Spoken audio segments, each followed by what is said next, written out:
W225CJ Fairview, WMXF Waynesville, and iHeart radio station. I'm Christine Lisi. Anthony Richardson, the 4th overall pick in this year's NFL draft, will be the Colts' starting quarterback this season. Richardson told reporters he was shocked when given that news today. Jets running back Breece Hall activated from the PUP list. His return to the practice field one day after the Jets agreed to sign running back Dalvin Cook. Hall coming back from a torn ACL. The Jets currently plan to bring him along slowly and leaning on Cook as the primary ball carrier early this season. Notes Canty and Carlin co-host Chris Canty. You've got a bona fide difference maker, a guy that can break tackles, a guy that understands the value of a 4-yard run as well, but a player that will mesh well with the zone running scheme that they want to employ under their offensive coordinator, Nathaniel Hackett. Chris Canty on Greene. Cook's at least a week away from being able to practice as he recovers from shoulder surgery. Lucas Glover and Rory McIlroy paired in the first round of this week's BMW Championship, the next to last event of the FedEx Cup playoffs. Coverage starts Thursday, 10 a.m. Eastern on ESPN+. Brazilian soccer star Neymar completed his transfer from PSG to Saudi club Al Hilal. Think O'Reilly Auto Parts for all your car care needs. They're close, convenient, and have the parts you need fast, along with excellent customer service from professional parts people you can trust. Stop by your local O'Reilly Auto Parts today or visit O'ReillyAuto.com.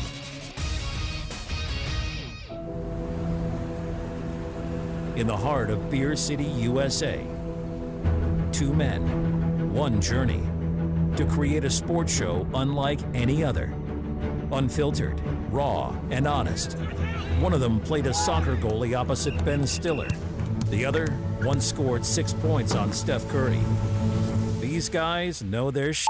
Let's go! Tank Spencer, Jeremy Greene, the Sportsocracy. Presented by Ingles Supermarkets. Low prices, love the savings.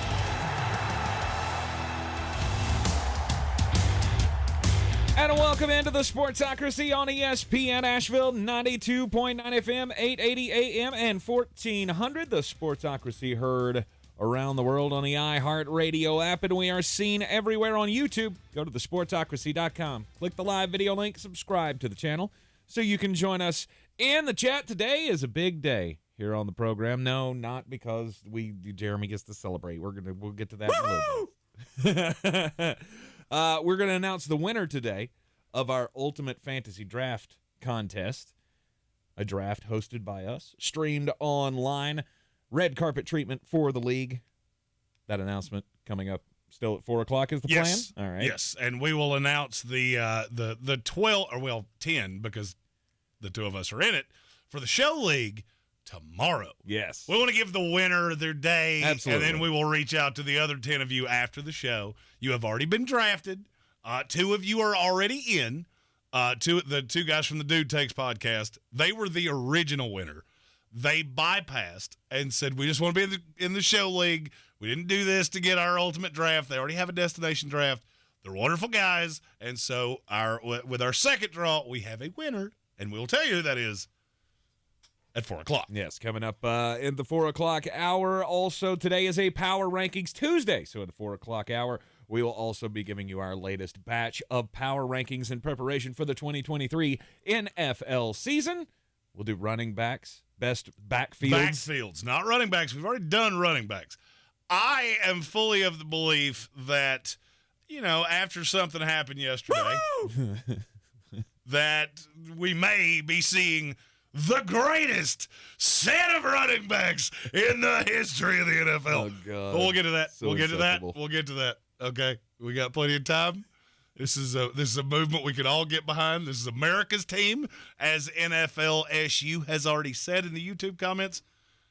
And we have our first one of these of the day. I'm your huckleberry. It'd be Colin. Said, what up, boys? Can I get a quick top 10 linebacker groups in the NFL? As always, much love and thank you for the content.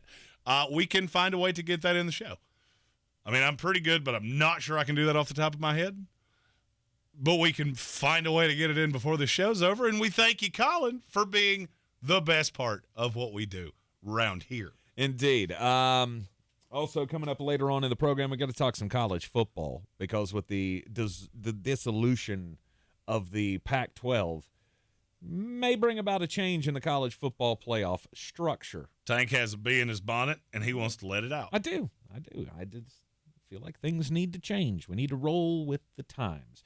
So, yes, there were a couple of big running back signings yesterday in the NFL. We'll get to that in a minute. Hold it. Hold your horses. Play a good game of either, neither.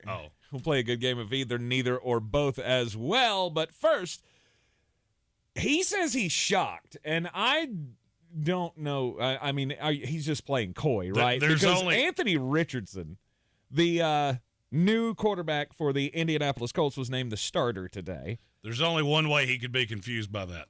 And what am I doing here? He might have been confused by that. He might be the only person in North America that's confused by that. Anthony Richardson named the starter for the Colts. And, Jeremy, you asked me this yesterday if I thought there was any chance that Gardner Minshew was going to start games for this team. And barring injury, no, I really don't. You're trying to set a new era here of Indianapolis Colts football. Do I think Gardner Minshew could probably run a decent facsimile of the Shane Steichen offense? Yeah, he probably could. Hey, he still sleeps on a mattress he got out from outside a dumpster in college, so let's go, Gardner Minshew. But why? You make mullets proud. But why do you are that? A good American. You probably smell like the inside of a very used wool hat, but you are a good American. This is one of those instances. Normally, I'm all for, guys getting their opportunity to kind of learn the position and work their way into the lineup. I'm a big fan of being able to do that, but only if it serves the purpose of the team, right? Like, I don't see a purpose for Anthony Richardson to sit. What is he going to learn from Gardner Minshew? Like, I get the Jordan Love situation. Like, he learned behind Aaron Rodgers. Aaron Rodgers learned behind Brett Favre. I don't understand why some people seem to have a problem with this. Well, it's because you have an excised expectation for what this team's going to be. This is Indianapolis telling you, hey, we've been in camp a couple weeks. We've looked around. We've breathed it in. Smelled the flowers, birds are chirping, sun's shining, and we suck. But it's okay because we got a quarterback and we need to get him reps. That's fine. That is perfectly fine. You're not unless the NFL comes out with a mandate where they let the Indianapolis Colts play with 17 players at a time. They're not winning this division. Period. The Jacksonville Jaguars are. So you get the young guy the reps. You've got Minshew, who, look, you may not like him, and yes, he wears gold jewelry like me, and he has a sweet mullet and a mustache that is second only to the great Sam Elliott. But he is an NFL professional quarterback. All right, and this is a guy that can teach you the ins and outs of daily life in the league, and that's what you need the backup to be. There's no benefit to playing Gardner Minshew. It's not like, let's say Indianapolis starts 4-1. Not like you're going to look at Gardner. Well, here's our franchise quarterback. We just got an extra asset. No, we know what Gardner is. We've seen it. Jacksonville didn't view him that way. Mm-hmm. Philadelphia didn't view him that way. He's no threat. This is what I said about Jacoby Brissett with Sam Howell. It's the same thing I kind of say about Taylor Heineke with Desmond Ridder. He's not a threat because I know exactly what he is. Now, the question is, what does it lead to with Indianapolis? My belief with the Colts is if by the end of the year you're looking at Anthony Richardson going definitively, we know we have a franchise quarterback, the season's a win. I don't care if you go 2-15. Mm-hmm. Frankly, I kind of hope you do. There's a kid who has the same name as one of the best players in the history of your franchise who would look real good with Anthony Richardson 365 days from now. Right. Talking about Marvin Harrison Jr. If those of you who aren't following the conversation here. Bingo. Yeah. I don't see the downside other than the what if he gets hurt argument, but if he's going to get hurt, he's going to get hurt. But exactly. All right, we got to stop treating people. Got to stop treating the NFL like it's baseball. All right, baseball's the sport where you can't throw more than 60 pitches. Your arm might fall off. These are grown men that are hitting each other at full speed wearing polyurethane helmets. Right. If you're going to get hurt, you're going to get hurt. Yeah. You got to get reps on the field. And I would agree with that. You got to be out there trial by fire unless you don't have to. And in this situation, I feel like you have to. Oh, I 100% agree. Yeah, to me, that's the best path forward because we need to figure out what this is. The Indianapolis Colts and the Minnesota Vikings are way closer to each other than people want to let on. In what respect? Because they both looked at their roster and go, you know what? Could we be competitive? Sure. We can be competitive. We going to win a Super Bowl? No. We don't win a Super Bowl. That's your goal. The objective is to win Super Bowls. If you can't do that, then you're just the first, second, third, 14th, 22nd loser. Mm-hmm. And Indianapolis is trying to jump they're trying to jump off the roster because if you look up and down this roster, you realize there's a lot of young guys that are going to play a significant amount of snaps this year. Their receiver core is insanely young. Their corners are insanely young. It's trial by fire. I know best case scenario, we're going 7-10 this year. So get these guys the reps, and in a year, I'll know what I have in the guys that I drafted, and then I know where my holes are. And I can prop Anthony Richardson up much the way the Chicago Bears are doing right now. Anthony Richardson, again, playing playing coy with the media. Honestly, guys, I was shocked. I was shocked when I came in today and they said, you're the starter, because I still got a lot to learn. Like, I just kind of felt that was the attitude of this, and nobody's buying that. We all know what an athletic freak you are, and we all know that no Indianapolis Colts fan wants to sit there on week 1 and cheer for Gardner Minshew to win them a game. No, I mean, we knew where this was going. As soon as they drafted him, and they were as excited to draft him as they were, this is the guy. Now, the question is, can Shane Steichen build an offense around him that looks like a facsimile of what he did in Philadelphia? Mm-hmm. Because I think there's more similarities between Jalen Hurts and Anthony Richardson than people want to let on. Mm-hmm. And it's not just because they're both mobile. They both have reasonably big arms, but accuracy's been an issue. Mm-hmm. Throwing motion's been an issue. Mm-hmm. So how you prop that up is you put good weapons around it. I think that's the reason you're going to see a lot more of Josh Downs than you see out of the average third-round draft pick. It's the reason they're hyping him up so much. Because they're trying to tell you, yeah, Isaiah McKenzie's listed as the 3. Josh Downs is going to be the 3. Alec Pierce is going to be the 2. Michael Pittman Jr. is going to be the 1. And these 84 tight ends we have, we're going to figure out if any of you can play in this league, and we're going to figure out pretty quick. And I think one of them can, but I don't know about the other 2. I don't know about Mo Alley Cox. I've still been waiting to see that be a thing. He's the Halloween of the NFL. What does that mean? If you put on a Jason Voorhees mask in April, people think you're a serial killer. You do it in October, it's fine. Once a year, it's fine. And that's what Mo Alley Cox is. Okay. One time a year, he looks like an NFL tight end. The rest of the time, he looks like somebody that broke on the field and they gave him a helmet. I love the way you explain that. That's perfect.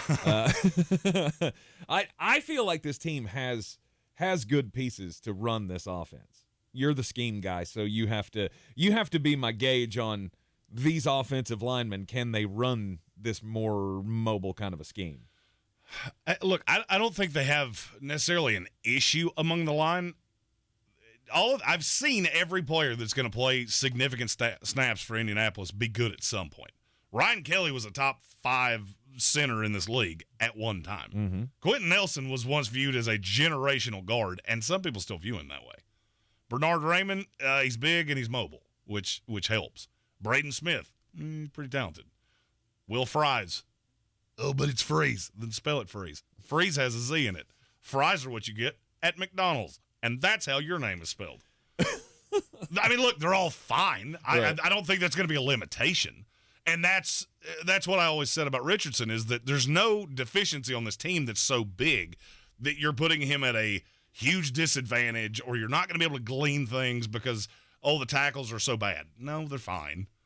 So you'll be able to get a good read on him after 17 games. And it goes to what we said about the preseason. You use the reps you get. You're playing these games one way or the other. Yep. So throwing Gardner Minshew or Sam Ehlinger out there was just a waste of time. Mm-hmm.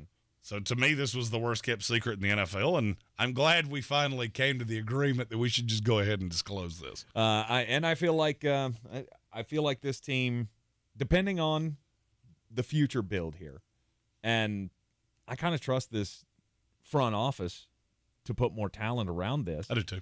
And this may be a team that's, 2 years away from being a year away.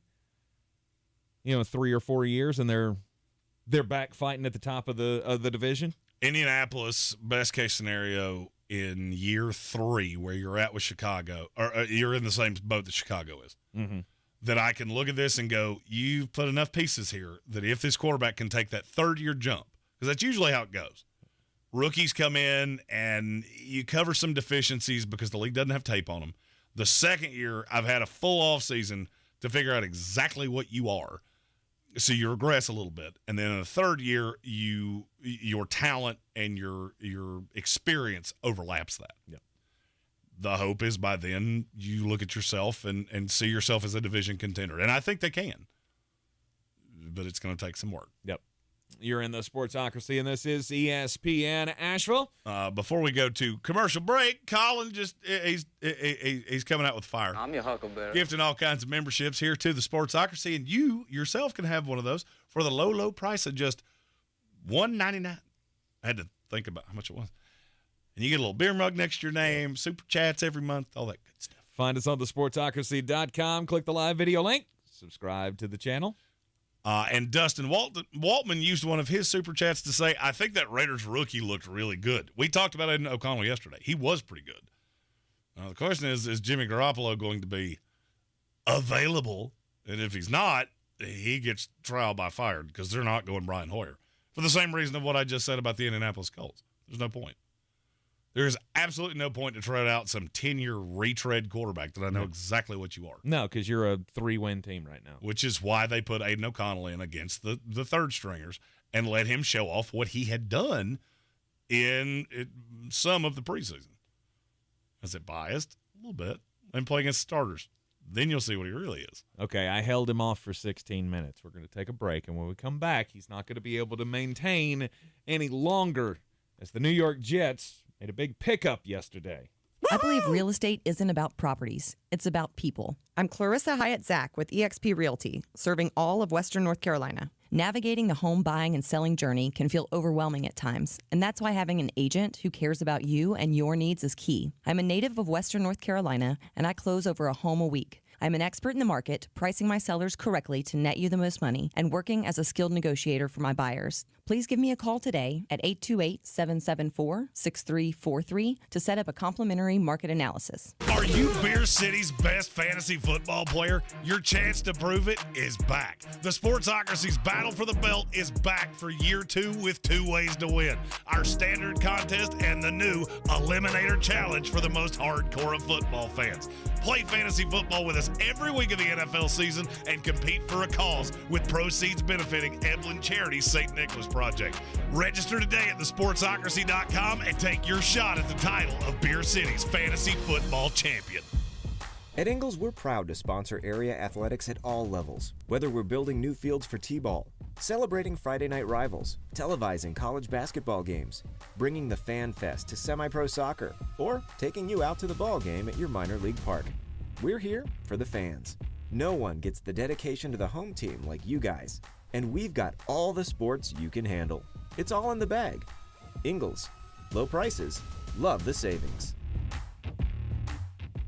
The Idaho Massacre podcast investigates the 2022 killings of 4 University of Idaho students. After a cross-country manhunt, a PhD student is charged with the crimes. But were these his only victims? Join the producers of the Piketon Massacre to explore all sides of this shocking crime. Like so many people, this case hit us particularly because of the sheer magnitude of violence and tragedy.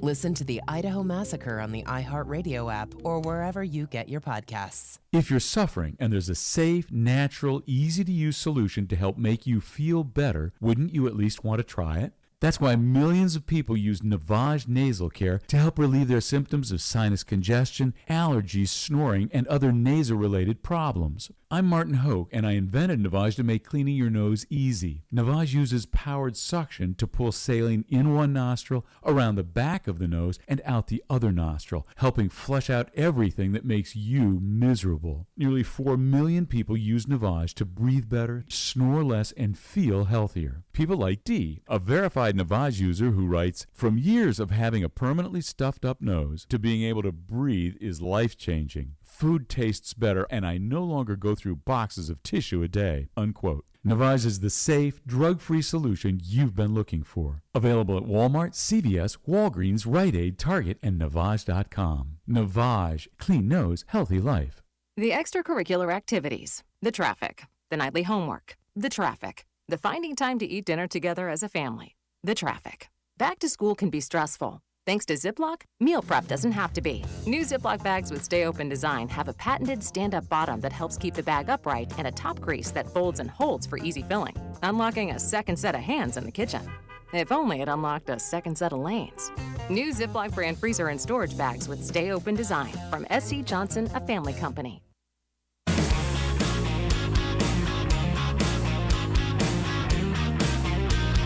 The Sportsocracy. You are a regular nuclear meltdown. You better cool off.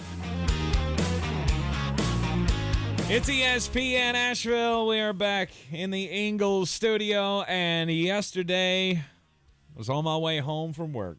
I stopped by the grocery store to pick up a loaf of bread and a carton of milk. And then it came across my phone. Dalvin Cook signing with the New York Jets for $8.6 million. Go ahead. You're saying you want a piece of me? He's had this smug look on his face the entire day, just waiting for this moment to tell you all that the New York Jets are coming to town. Well, I mean, look, this is why Aaron gave back $35 million, is to go get players like this. You and I vehemently disagree about what this means for Breece Hall. Ricky AA is talking about Aaron Rodgers' QBR last year. Yeah, you're not wrong. He also played with a bunch of children, and the offensive line was decimated. Oh, yeah, and the defense could literally not have stopped a nosebleed with a roll of paper towels. You see how I can twist things to mean anything I want to?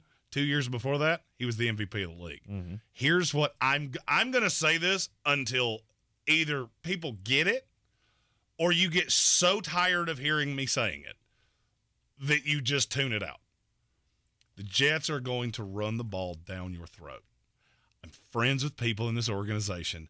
I'm not talking to the yard gnomes telling you this. Okay? I was also the first one to tell you they were signing Dalvin Cook. When all he said, "Oh, you're stupid." And I didn't love it at first. Then it happened.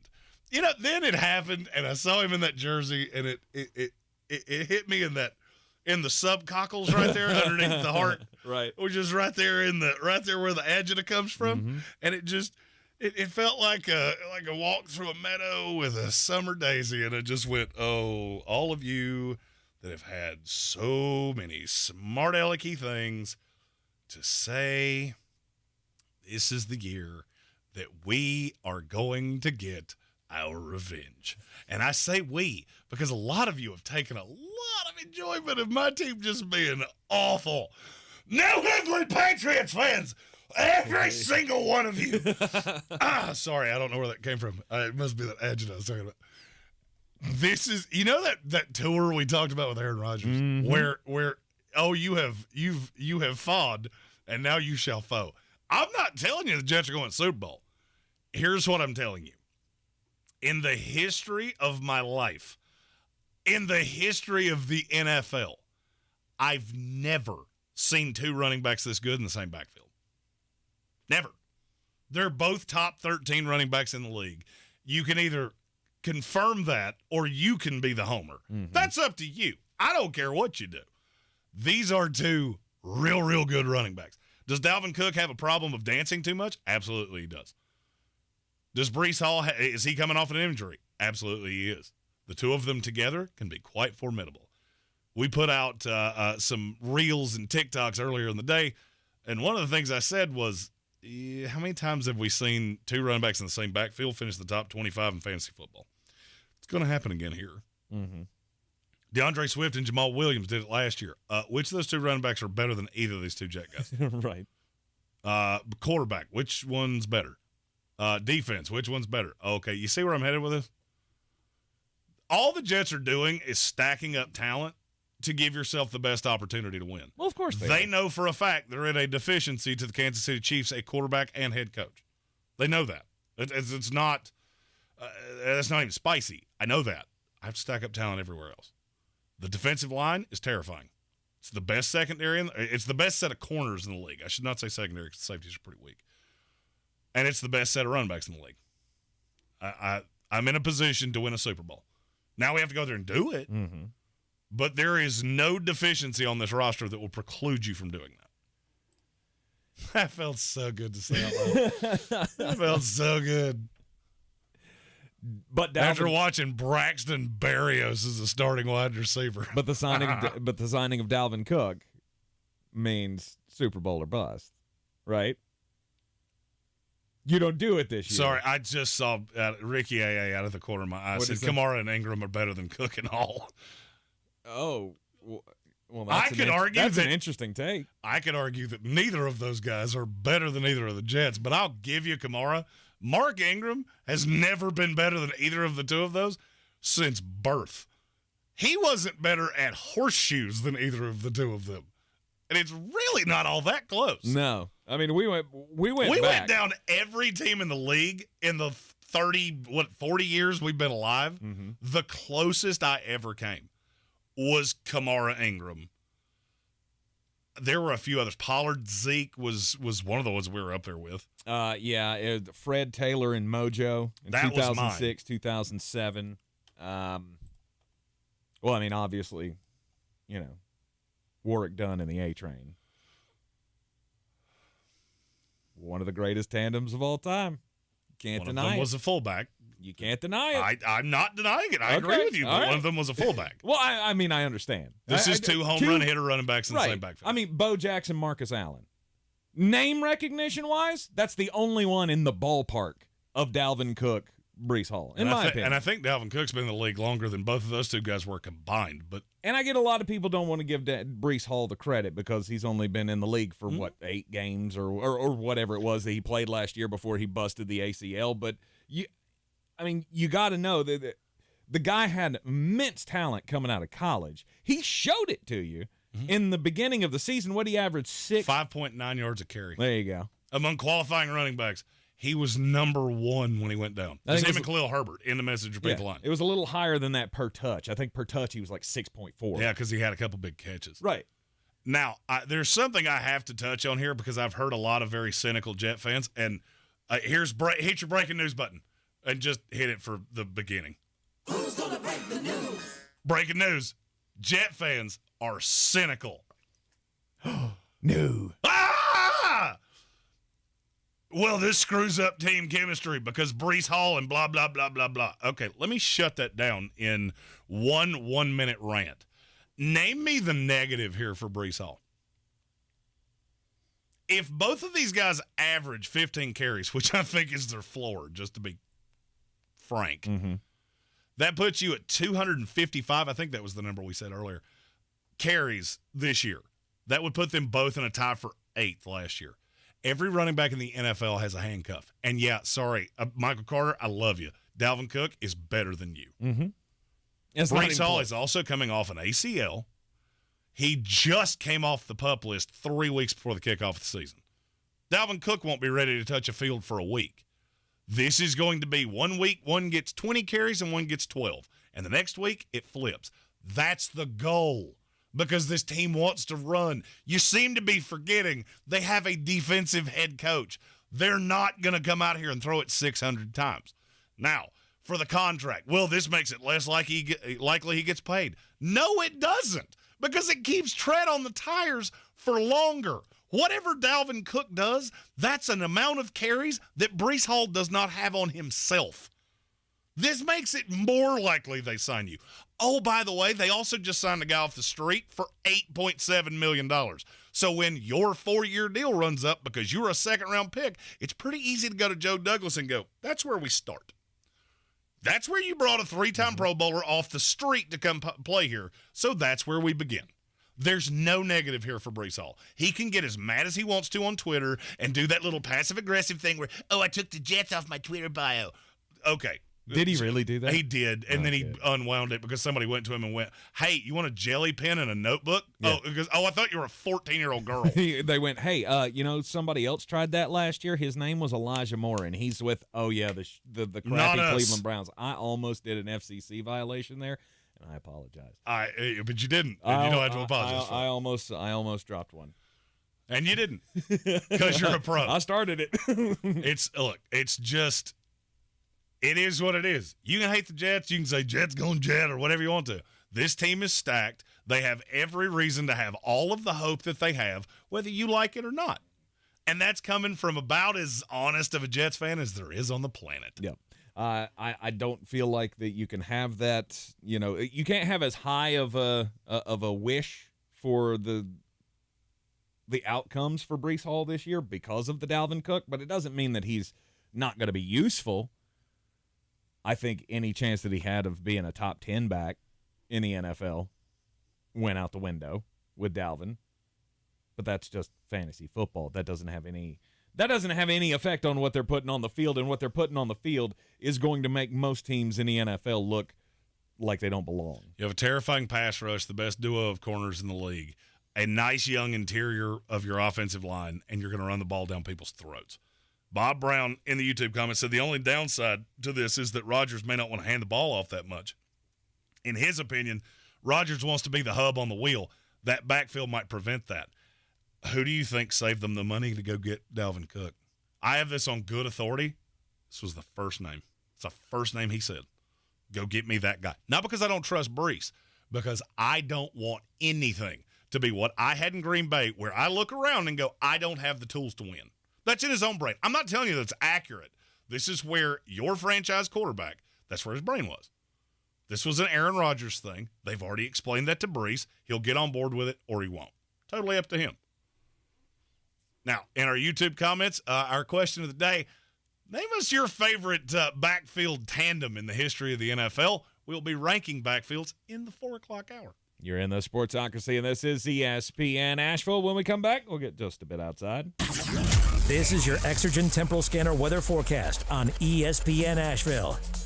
Rare summertime cold front pulling into western North Carolina and off to our east. Nice little drop to the humidity coming our way overnight tonight. And for Wednesday, you will feel the difference. Rain chances dropping tonight, 58 degrees in the valley. Even some mid and lower 50s next several nights, higher elevations. Wednesday, sunshine, low humidity, comfortable, high 80 degrees, lows in the 50s and 60s Wednesday night. I'm meteorologist Scott Larimore. That's the latest Weather Channel forecast. This report is sponsored by ComparionInsurance.com. Hi, we're Comparion Insurance Agency. Never heard of us? We know. But to help it stick that our local agents are insurance experts, we're going to say local agent 3 times in the next 5 seconds. Local agent, local agent, local agent. Find us at ComparionInsurance.com. If this were a Reese's TV ad, you'd be staring at a Reese's Peanut Butter Cup.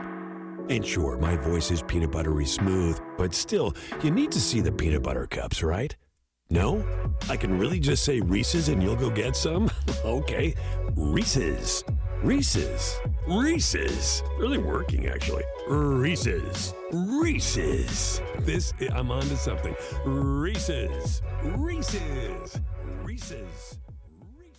BetOnline.net is your #1 source for all your sports wagering info with all the stats, news, scores, and matchups. Keep the latest game odds, live lines, and matchup reports at your fingertips. BetOnline.net has you covered for every event and sport this month. From baseball to golf to MMA to preseason football. BetOnline.net is the fastest and easiest way to get your betting info and to access your favorite casino and card games. Head to the website today to get in on the action. BetOnline.net, where the game starts. Gillette Intimate gives guys a gentle and easy shave on there. And around there. And even under there. Don't treat your groin like junk. Respect it with Gillette Intimate, the best a man can get. Buy now at a retailer near you. For more information about contests on the station, log on to espnavl.com. If cleanliness is next to godliness, look around the car right now. Is that very godly?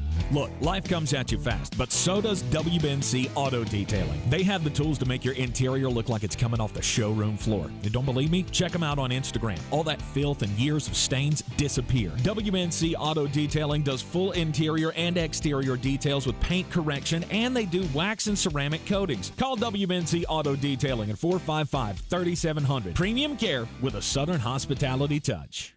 Tired of getting dinged by monthly fees on your checking account? You need Simple Checking from Home Trust Bank. With Simple Checking, you get all the essential checking services for free, including 100% online access and a free Visa debit card. It's everything you need from a checking account, but no hoops, no surprises, no monthly fees. Stop by today or call 800-627-1632. Simple Checking at Home Trust. Ready for what's next. Member FDIC, Equal Housing Lender. Real estate isn't about properties, it's about people. I'm Clarissa Hyatt Zach with eXp Realty, your native realtor serving all of Western North Carolina. I will work hard for you, and I believe in doing the right thing every time. I market each of my listings to reach out-of-town buyers. I use a professional photographer and drone video on every single listing, as well as collaborate with agents across the country to find your buyer. Check me out online at clarissasellswnc.com or give me a call at 828-774-6343. It would be my pleasure to assist you through the real estate process. Boy, you must be outside your mind. The Sportsocracy. Just a bit outside. He tried the corner and missed. Welcome back into the Sportsocracy on ESPN Asheville, and I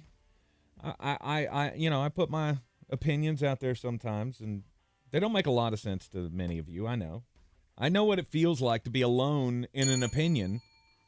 Like, Antonio Gibson is one of the greatest running backs of all time. Donovan Peoples-Jones. Yeah, you are the king of. I forgot that guy was even in the league. He's great. He's great. Just like your Josh Palmer.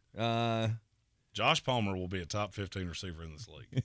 Even if it's only in my head, he will be a top 15 receiver. I was going to say, what he year may not are be you a top talking 15 about? receiver on his own team before it's all said and Is this done. after the MRSA breaks out in the wide receiver locker room at the Pro Bowl? Maybe at that point. But we all know what it's like to have unpopular opinions from time to time. And, well, the former owner of the Miami Marlins had an unpopular opinion when he did an interview yesterday with the Miami Herald. Jeffrey Loria says, among other things, but one of his big sticking points about the Derek Jeter era of the Miami Marlins ownership, he says Derek Jeter basically single-handedly destroyed the ballpark. And do you know why? Why was that? Because he got rid of that big god-awful home run celebration sculpture in the outfield. You remember that thing? When the Marlins first unveiled the giant multicolored rainbow monstrosity that had the dolphins like jumping in the background, and it shot fireworks from the top of the thing. I remember that. And it was like they made a huge deal out of it because this was a public sculpture. This was something that they had commissioned from a local Miami artist that had made the most god-awful centerpiece for a major league sports park in the history of time. And he says Derek Jeter ruined the Miami Marlins because he got rid of the monstrosity in center field. And I thought that was the smartest thing he did. Well, he was probably trying to figure out how he's going to pay the power bill on that thing if they ever learned to score more than my friends at a bar after 9 p.m. No, now apparently it sits outside the stadium and is falling into disrepair because there's a lot of mechanical and moving pieces on the thing that weren't meant to be sitting outside. But that has probably got to be one of the most tone-deaf things I've ever heard. Maybe you should have worried about putting more than, 2,000 people in an 80,000-seat stadium rather than trying to have the most colorful celebration for your home runs. Well, here's the thing. You can put all the bells and whistles on the liver mush factory that you want to. Ain't nobody going in there because it's gross, much like the Miami Marlins were. I'll go. I love That's because you'd eat dirt. My wife and I came to this conclusion last night. By the way, 5 o'clock hour, I'm going to solve a huge problem for people's marriages. I did it last night. Didn't do it on purpose, but I did it. That's a hell of a tease. I like that. Look at that. The secret to a happy marriage. Getting better every day. And by the way, look at my wife and look at me. I'm doing something right. Little story that went under the radar. Teddy Bridgewater is the new backup quarterback for the Detroit Lions. Belief is that he will make his preseason debut this Saturday against the Jaguars, and he may look a little strange when he does it.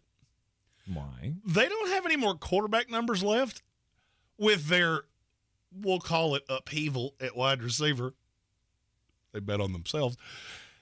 They had to bring in a bunch of camp bodies to figure out who was going to play for the first 6 weeks when Jameson Williams will be at home, hopefully not on the DraftKings Sportsbook app. So they had to give him number 50. You remember when we were kids and you would play Madden and there was no limitation on what number you could give a quarterback? So you could just bulk up somebody, name him yourself, throw a 69 was always my choice, but 98 or something like that. And it would look so bizarre. That's how Teddy Bridgewater's going to look with the second team on Saturday. They gave him the number 50. 50. It looks like he's a rookie for the New England Patriots. I was gonna equate it to baseball. Like all the guys that get called up are the spring training invites. Like the invitees always have like number 68. They'll never have that in the majors, but we're going to use that for your spring training number. So I guess it's the same thing here for Teddy Bridgewater. It is going to look really weird. It does look weird. Like he showed up to do an interview outside of Lions camp, and I'm not going to lie to you, seeing that number on his back is just bizarre. Mm-hmm. Because I know Teddy Bridgewater. He played for the Jets, so I've seen him personally. And just seeing that, it's like, we got to stop doing weird things with numbers. Yeah, it looks terribly awkward. And I know this is going to sound weird, but unprofessional, right? It bucks a trend like a couple of years ago when Michigan did it. It was Joe Milton, wasn't it? Joe Milton wore like number 98 and was the quarterback for the Michigan Wolverines. And I went, just every time he dropped back, I was so confused. I didn't think they did stuff like that at the NFL level. Well, I mean, they have no choice. They had to give him some number. Now, but don't you think they'd have a number closer? Well, now, here's the thing I don't understand. You can double up a number. In training camp? Yeah. Yes. The Jets have 2 39s. It's Alec Erickson and maybe Demarie Crockett. So, you're looking at me like I should know either of those names. I'm really disappointed that I don't know that. That's how proud I am of what we're putting on the field right now. We got it. Elijah Edwards and Davy Crockett. Continue. That's not what I said. So I don't really understand why they couldn't do that with Teddy Bridgewater. I mean, give him 18 because Adrian Martinez is not making this team. So you're 18 now. And when you get cut in 15 minutes, because you're gonna, then we'll only have 118. I mean, we've thrown all the rules out with numbers, so you're telling me we can't have 2? Right. We finally just fixed a stupid problem in basketball where you can't have a number that the second number is bigger than, or that either of the numbers are bigger than 5. Because, the hand signals don't work. Or you have 2 hands. See that? That's 7. 2 fingers on one hand. When did that change? This year. We've had that rule for like 40 years. But college, not NBA. I was going to say, Kirilenko was like 47.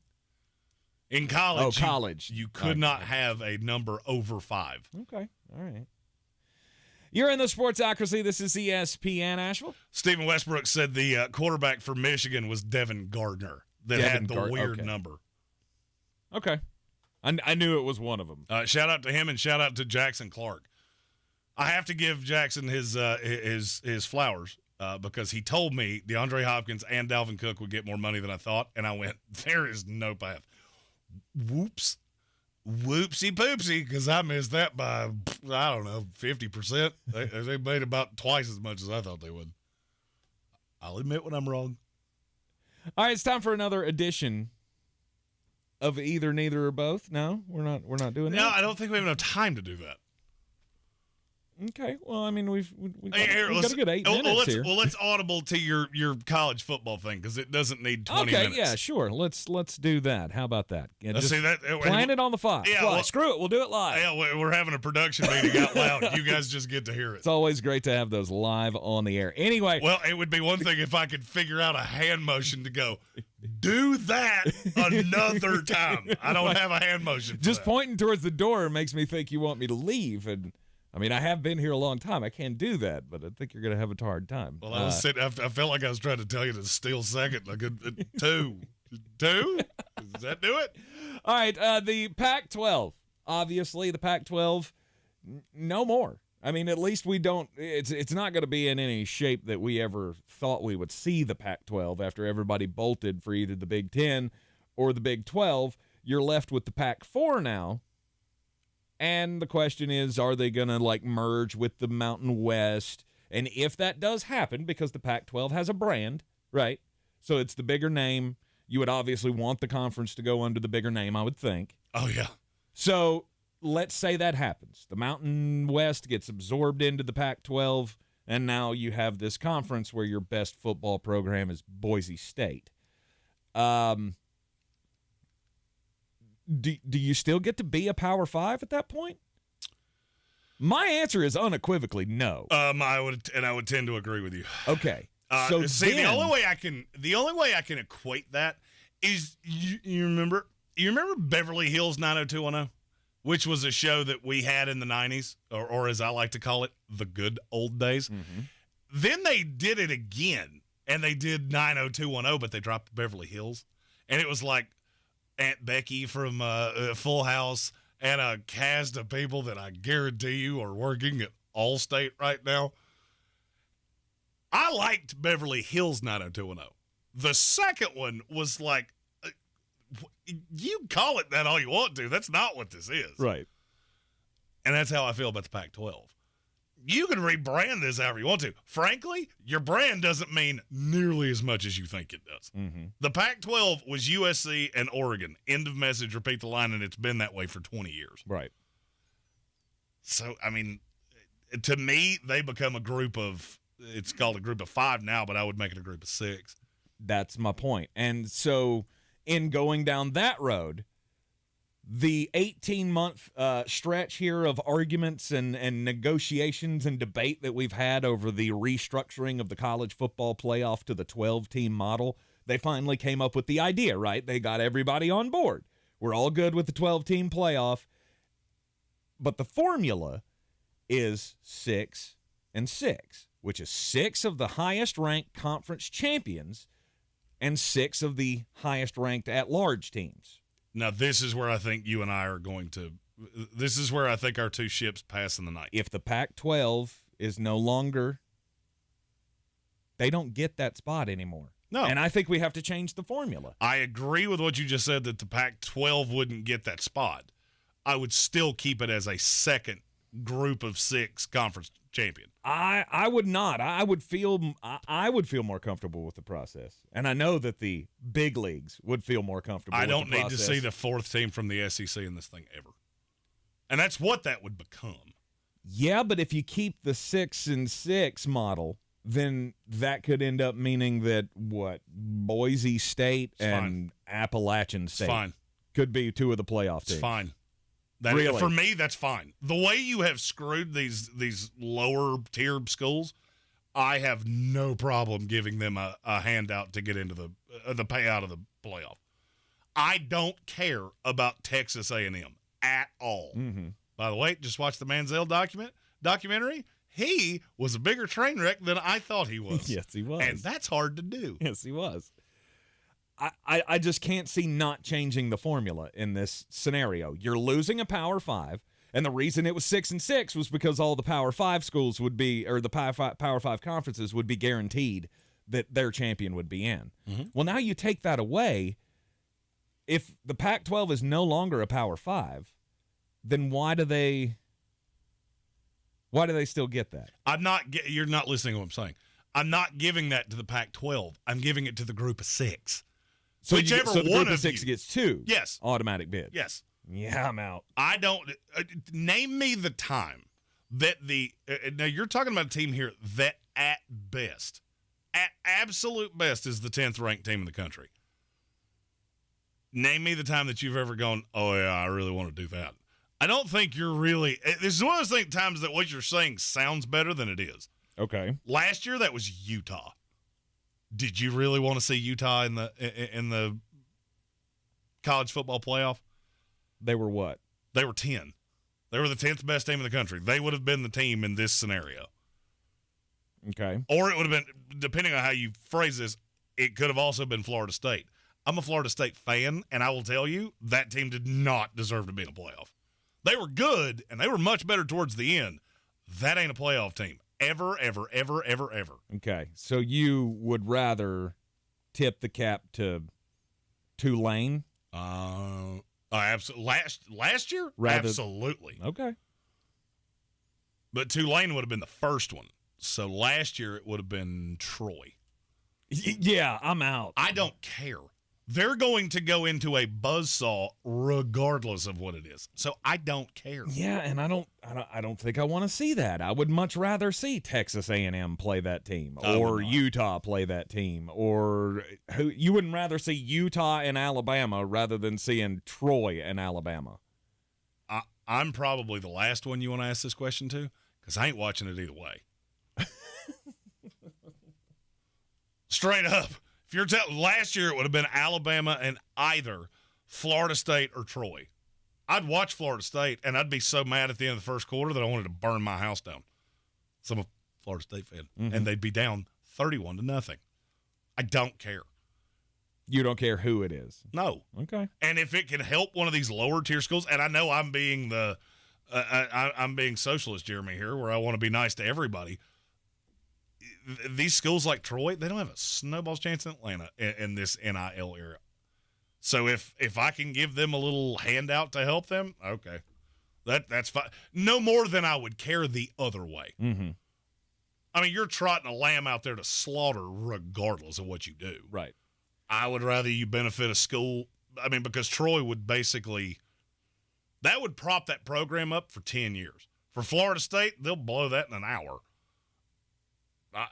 I'm a booster of the school. I know it pretty well. Right. It doesn't change anything. It's not gonna make you more of a power in your conference just because you got there. And I know I'm being the fair guy. Mm-hmm. Maybe I'm in a good mood. Yeah, I don't. I can't go down that path with you. I can't give 2 automatic bids into the group of 6 schools that will become with the Pac-12. If it goes away, you lose one of those automatic conference bids for me. A 5+7 model, to me, is the way it's got to be. Ask yourself this question, and this is where I got to when you asked me this earlier. Do you really feel like the Sun Belt or the AAC is significantly worse than the Pac-12 was? I tell you, I don't. Worse than it was? Mm-hmm.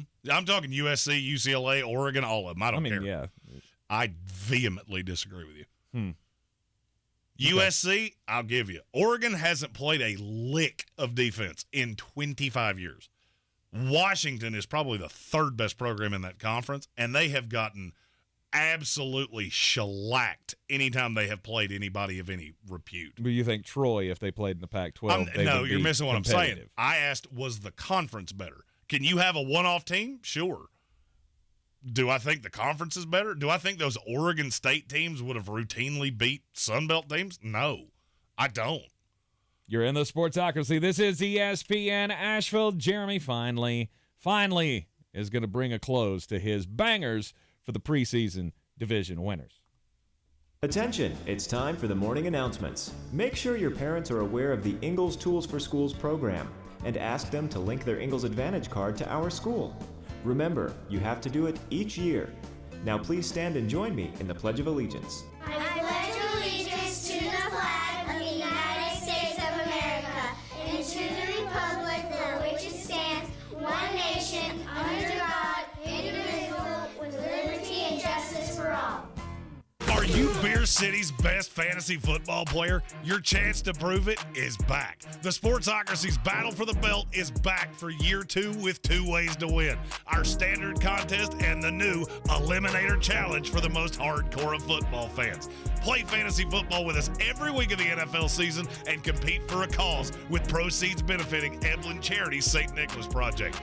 Register today at thesportsocracy.com and take your shot at the title of Beer City's fantasy football champion. Rogue Combat Club, Asheville's home for comprehensive martial arts training, has a goal for our community, one that's stronger, more fit, and unwavers in its support of one another. Rogue Combat Club's instructors have competed at the highest levels and offer classes for everyone from young children to adults in Brazilian Jiu-Jitsu, Muay Thai, and wrestling.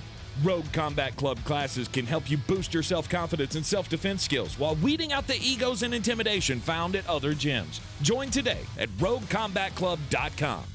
This is my Carolina Panthers bobblehead, my 04 NFC Championship jersey, and my Panthers scratch-off from the North Carolina Education Lottery. Whoa, you could win $200,000 and even 4 season tickets to the Panthers Vault? Why haven't you scratched it? It's in mint condition. New Panthers Scratch-Offs. Enter to win season tickets to the Vault, a field-level premium seating experience. Must be 18 to play. Approximate overall odds of winning are 1 in 4.23. Carolina Panthers is a registered trademark of Panthers Football, LLC. Problem Gambling Helpline 877-718-5543. The Dell Technologies Back to School event is on with deals on top tech for class, hobbies, and more. Now, when you buy, you support a cause. With every eligible purchase, Dell will donate to UNICEF in support of GIGA, a UNICEF ITU global initiative to connect schools across the globe to the internet. Accidental damage protection included. Get rare deals on select laptops and desktops powered by the latest Intel Core processors. Save now at Dell.com/deals. UNICEF does not endorse any company, brand, product, or service. If this were a Reese's TV ad, you'd be staring at a Reese's Peanut Butter Cup. And sure, my voice is peanut buttery smooth, but still, you need to see the peanut butter cups, right? No? I can really just say Reese's and you'll go get some? Okay, Reese's. Reese's. Reese's. Really working, actually. Reese's. Reese's. I'm on to something. Reese's. Reese's. Reese's. Coffee's for closers only. Get them the money. Then when you get the money, you get the power. That watch costs more than your car. Then when you get the power, then you get the woman. It looks like we made it. Been going division by division. My favorite futures on every division's potential winner, and I saved one of my spiciest for last. This is Green on Green, brought to you by Ingles Markets. Low prices, love the savings. The NFC West is really cut and dry. The Rams are awful, and somehow the Cardinals are worse, which means you've only got the 49ers and the Seahawks. This was a little spicier before we saw San Francisco get absolutely demolished in the first week of the preseason. I am all in on the Seattle Seahawks. Seattle's plus 195, 49ers minus 160. If I can make $195 on every 100 I put on this, I'm going to do it with every bill I can find, because the Seahawks are a better team with a better quarterback and a much more stable quarterback situation, and they're deeper. The trade with the Denver Broncos has made this one of the deepest teams in the NFL, and there's no one player that can typhoon their season. San Francisco has 6. That scares me enough to be all aboard the Seattle Seahawks hype train. Starting tomorrow, we move into futures for awards in the NFL. For more, find us on all the social medias at The Sportsocracy. And as always, love the savings with Ingles, love the winnings with me. Mull it out. This is your Exergen Temporal Scanner weather forecast on ESPN Asheville. Rare summertime cold front pulling into western North Carolina and off to our east. Nice little drop to the humidity coming our way overnight tonight. And for Wednesday, you will feel the difference. Rain chances dropping tonight, 58 degrees in the valley. Even some mid and lower 50s next several nights, higher elevations. Wednesday, sunshine, low humidity, comfortable, high 80 degrees, lows in the 50s and 60s Wednesday night. I'm meteorologist Scott Lauriamore. That's the latest Weather Channel forecast. This report is sponsored by ComparionInsurance.com. Hi, we're a Comparion Insurance Agency. Never heard of us? We know. But to help it stick that our local agents are insurance experts, we're going to say local agent 3 times in the next 5 seconds. Local agent, local agent, local agent. Find us at ComparionInsurance.com. The Dell Technologies Back to School event is on with deals on top tech for class, hobbies, and more. Now, when you buy, you support a cause. With every eligible purchase, Dell will donate to UNICEF in support of GIGA, a UNICEF ITU global initiative to connect schools across the globe to the internet. Accidental damage protection included. Get rare deals on select laptops and desktops powered by the latest Intel Core processors. Save now at Dell.com/deals. UNICEF does not endorse any company, brand, product, or service. Hi, we're Comparion Insurance Agency. Never heard of us? We know. But to help it stick that our local agents are insurance experts, we're going to say local agent 3 times in the next 5 seconds. Local agent, local agent, local agent. Find us at ComparionInsurance.com. The Sportsocracy. The ceiling is the roof. Let's make it happen. Let's keep moving forward. From the Ingles Studios, this is ESPN Asheville, WPEK, W225CJ Fairview, WMXF Waynesville, and iHeart radio station. I'm Christine Lisi. A decision's been made in Indianapolis. The Colts named Anthony Richardson, 4th overall pick in this year's NFL draft, as their starting quarterback. It is the right move by Indy, believes ESPN's Tim Hasselbeck. It's hard to get better at playing the most difficult position in sports when you're not the guy out there playing. It's easier to learn from mistakes that you make than watching somebody else make mistakes and learn from that. And so I think it's a great move by the Colts. There'll be some ups and downs. There's going to be some really exciting plays. There'll be some bad plays. And I think for the Colts, you just hope that he learns from the mistakes. Jets activated number 1 running back Breece Hall from the PUP list. His return to the practice field coming one day after New York agreed to sign free agent running back Dalvin Cook. His signing should allow Hall, coming back from a torn ACL, to be eased back into action. The NBA unveiled the group play for its inaugural in-season tournament, and the Spurs, led by top overall draft pick Victor Wembanyama, the only team that has more than 2 of its 4 group play games on ESPN and TNT. 4 group stage games take place across 7 dates in November. You don't need special gadgets to be a hero. With unlimited 1.5% cash back on every purchase, everywhere, the Capital One Quicksilver Card makes you the hero of every purchase. What's in your wallet? Terms apply. See CapitalOne.com for details. He's a degenerate gambler. You are a smelly pirate hooker. And he's cheaper than oxygen. He's useless. But somehow, they make it work. Jeremy Greene, Tank Spencer. There's no holding back in the Sportsocracy. Presented by Ingles Supermarkets. And welcome back into the Sportsocracy here on ESPN Asheville 92.9 FM, 880 AM and 1400. Sportsocracy, heard everywhere on the iHeart Radio app, and we are seen everywhere on YouTube. Go to thesportsocracy.com, click that live video link, subscribe to the channel so you can join us in the chat. I always love how you look at your computer like a disapproving father at a child that dropped a pass in a playoff game. What do you mean? I'm not mad, I'm just disappointed. Every time you touch that computer, you pull back from it, just shaking your head like I wish you would go. Exactly, because everything I click on, it goes that little blue circle of death, and I hate it so much. But where would we be without the computers? It was a simpler time back in the... Anyway, let's move on with the program here. Well, you should probably have gooder ones like I do. I don't shake my head at mine very often. Yes. Anyhow. It is the 4 o'clock hour, obviously, here on ESPN Asheville, hour 2 of the program, and today is the day that we reveal our winner of the Ultimate Fantasy Draft Contest.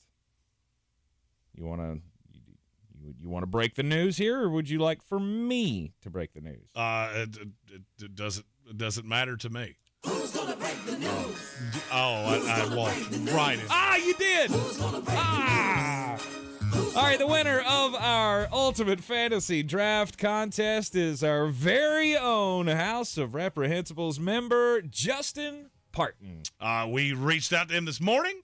We will have and he has audibled into a dynasty draft for the Ultimate Draft Party, and this is going to be a whole day of festivities because we will be drafting the show league right after his league. And then, since it's going to be September the 3rd, we're going to turn that into an LSU Florida State watch party. It's a whole day of football festivities, and it will be at the Village Porch in North Merriman Avenue, 41 North Merriman Avenue. 51 North Merriman Avenue. 41 is the YMCA. Don't go to the Y. It's closed Sunday. By this time, they will be very closed. 51 North Merriman Avenue, the Village Porch, the football home of the Sportsocracy. That's where we watch all of our games every Sunday. And, yes, every Sunday we will be back there again this season. We'll actually be doing the show the fantasy show on Sundays will be done from the Village Porch this year. So that's a change coming up. But September the 3rd will be draft day for the Sportsocracy family. It's going to be just a whale of a day.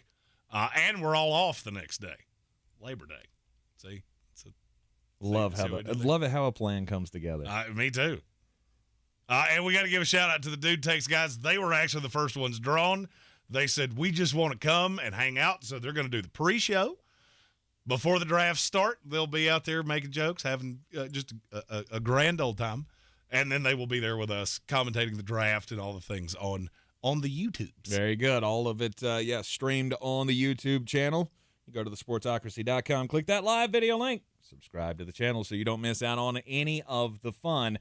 Everyone who is already signed up for Battle for the Belt, you are invited to come on and hang out for the party. Like Jeremy said, we're going to be doing the show league.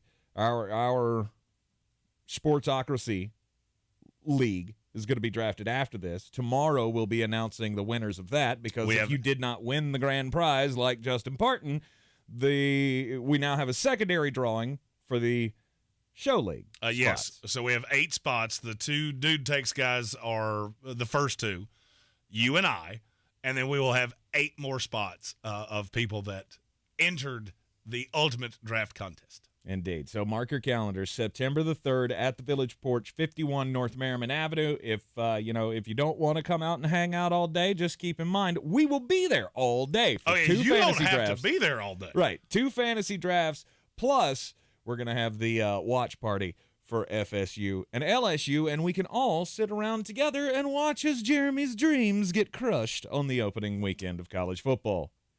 Or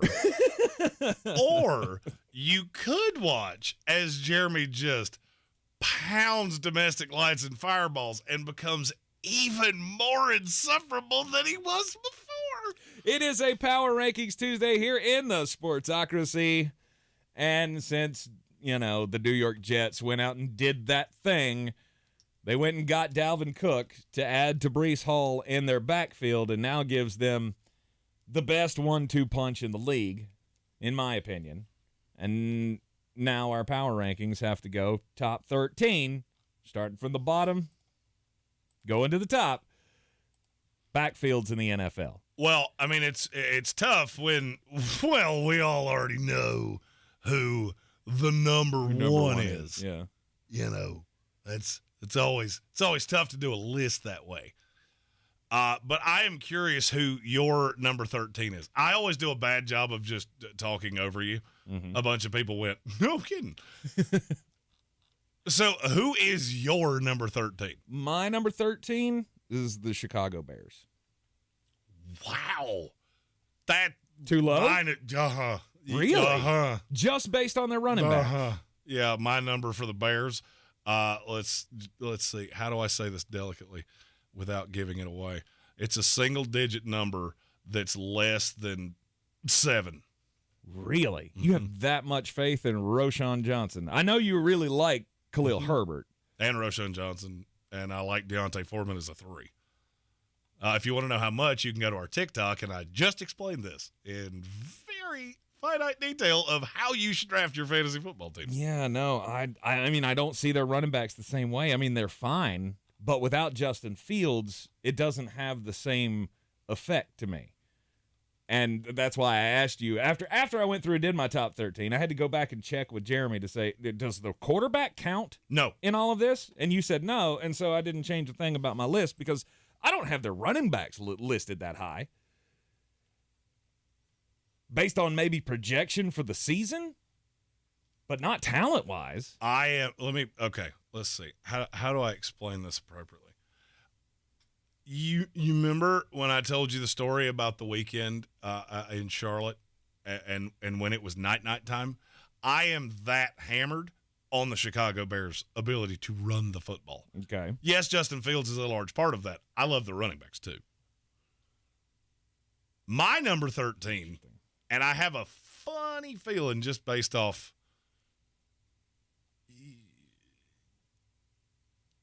you're going to be higher on this than I am. Okay. It's Kansas City. Okay. Now, something I did take into account, offensive line. Because I do have some big questions about those tackles with the Kansas City Chiefs. Okay. And I have said this.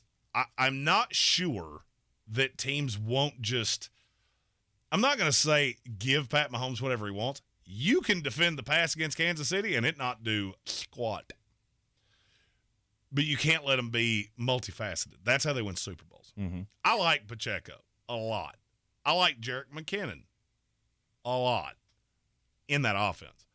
I don't necessarily know that they're that talented. I think the offense is that good. Mm-hmm. And now that you have two new tackles, one of which I am becoming more convinced by the minute is going to be a rookie. I think Wanya Morris is going to end up being the right tackle. Well, a third tackle for when they realize that Donovan Smith is awful. Okay. There's something about that I can't get behind the talent without Orlando Brown and all of the things that they had previously. Mm-hmm. I didn't even have Kansas City in my top 13. So whoa. That's slightly spicy to me. I don't see them as that special, I guess. Oh, I'm not saying they're special. Pacheco's a good player. Mm-hmm. He's not a star. No. Jerick McKinnon, he's a good pass catcher. He's not a star though. He doesn't disagree with anything you just said. They just don't reach that talent level to me. If they go to any other team, do I think these guys are among the top backs in the league? Not a chance. If you put Isaiah Pacheco with the Houston Texans, do I feel like his talent can lift that team? To me, that's kind of what I feel a star should be. I like Dameon Pierce based on talent better than I like Isaiah Pacheco. That's a really nice segue because my number 12 is the Houston Texans. Nice. Okay. I'm really high on Dameon Pierce. And just mark my words, Devin Singletary is going to have more of a role in that backfield than people think. Mm-hmm. Houston is notorious for this. I don't care who the coach is.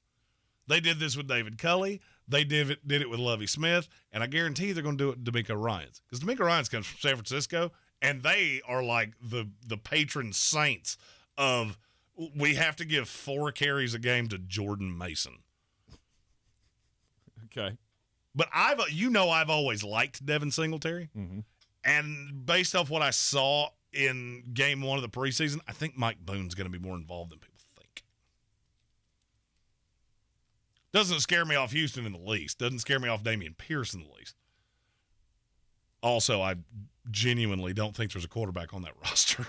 So there's that. So your 13 was who?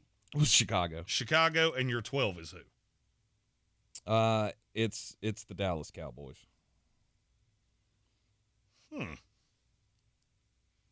I love We Tony understood Pollard. this assignment very differently. I love Tony Pollard, and I think he is on his way to being recognized as one of the top 10 backs in the NFL. And I'll be honest with you, I have really high hopes for that little feller.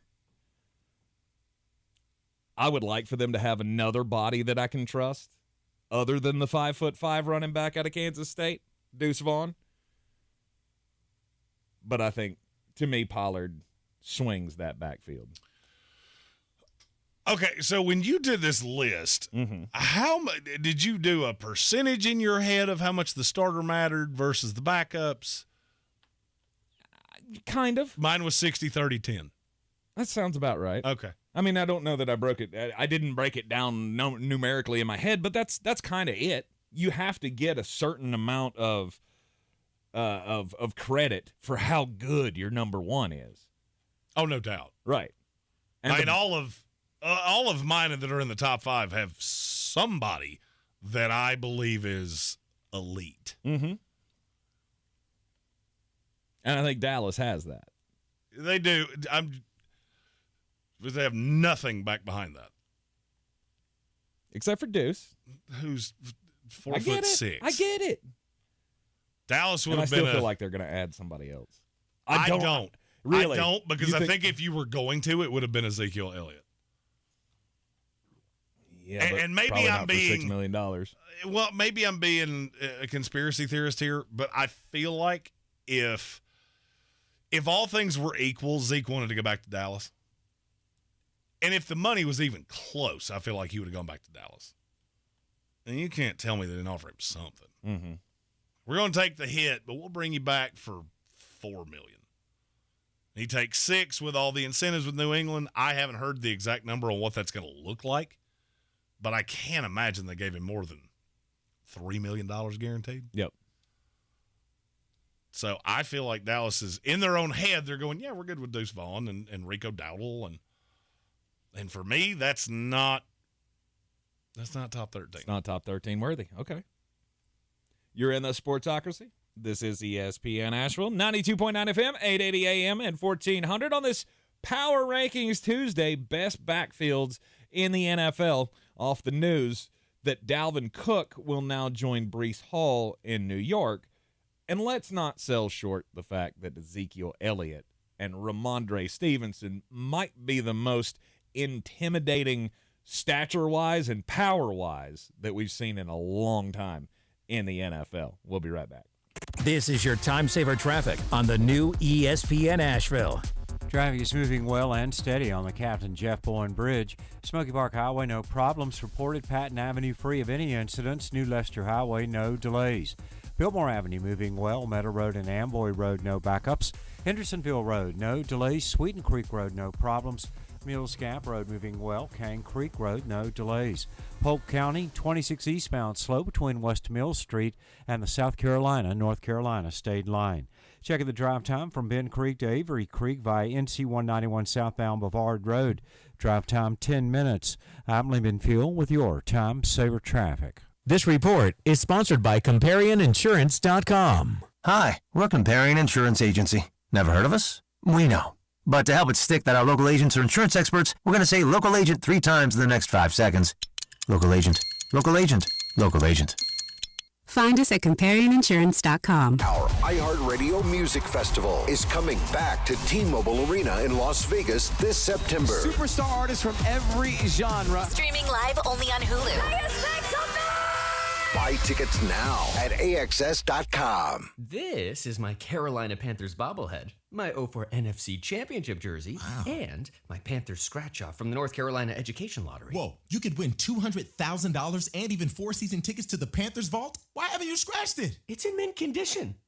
New Panthers Scratch-Offs. Enter to win season tickets to the Vault, a field-level premium seating experience. Must be 18 to play. Approximate overall odds of winning are 1 in 4.23. Carolina Panthers is a registered trademark of Panthers Football, LLC. Problem Gambling Helpline 877-718-5543. The Dell Technologies Back to School event is on with deals on top tech for class, hobbies, and more. Now, when you buy, you support a cause. With every eligible purchase, Dell will donate to UNICEF in support of GIGA, a UNICEF ITU global initiative to connect schools across the globe to the internet. Accidental damage protection included. Get rare deals on select laptops and desktops powered by the latest Intel Core processors. Save now at Dell.com/deals. UNICEF does not endorse any company, brand, product, or service. High school football season is back this Friday, and we get things started with Owen and Inca in Week 1 of the Buncombe County Game of the Week. Both of these schools are looking for a good start to the season, and it should be a great matchup. The Bojangles Countdown to Kickoff show starts at 6:30. On ESPN 1400, the Jonathan Crompton era gets underway as Tuscola host Asheville. The Mountaineer Countdown to Kickoff show starts at 6:30. The best high school football coverage is on News Radio 570, WWNC, and ESPN Asheville. Attention, it's time for the morning announcements. Make sure your parents are aware of the Ingles Tools for Schools program and ask them to link their Ingles Advantage card to our school. Remember, you have to do it each year. Now please stand and join me in the Pledge of Allegiance. I pledge allegiance to the flag of the United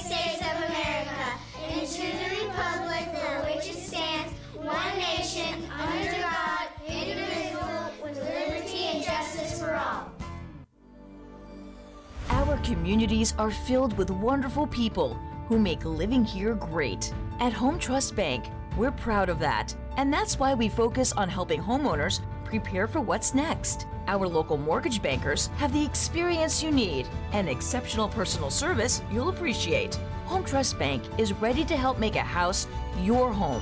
When it's time to buy, visit your local Home Trust branch or go to htb.com/mortgage.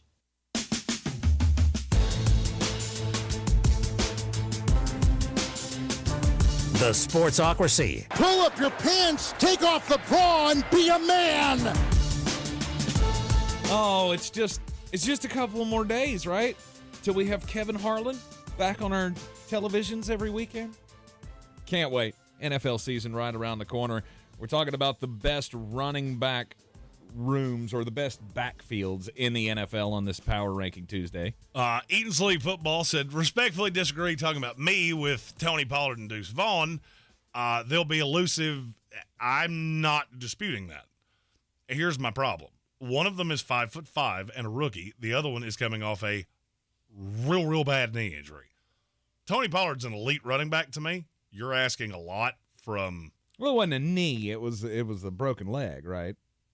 Yeah. It's still same thing. He's coming off a leg injury. He's a running back. Mm-hmm. So I'm not trying to shade either one of them.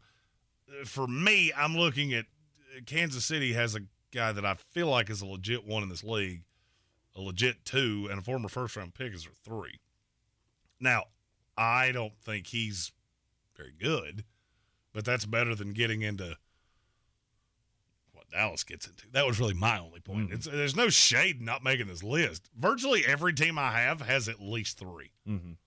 As we're talking about best backfields in the NFL, we asked the question in the YouTube comments about the best running back tandem in the history of the league, and we've had a couple of good responses. Let's see here. Christopher Scott said Okoye and Johnson, and someone else he couldn't remember, the three-headed monster for the Kansas City Chiefs back in the 1990s. That's not bad. Rocky Blyer and Franco Harris was thrown out by Michael Meadows. I think that's the one that had the most rushing yards in a season. Yeah, if I'm not mistaken. 1976, Franco Harris and Rocky Blyer became the second team in the NFL to produce multiple 1,000-yard rushers in the same season, he says.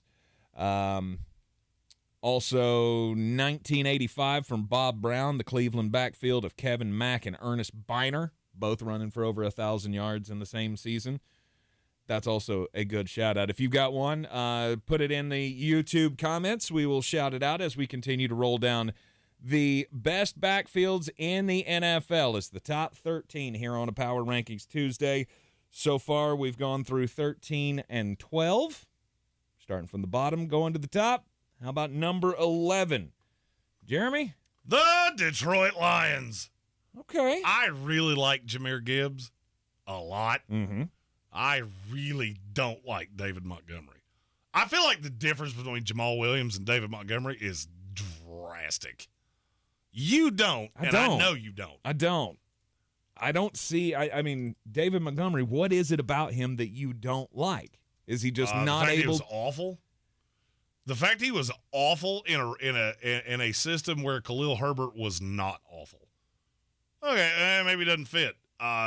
There were some advanced metrics on David Montgomery that argued he had the worst season for a starting running back in the last 5 years last year. Really? In terms of what was blocked, what he got, yards over expectation. Yeah. He was horrifically bad. Okay.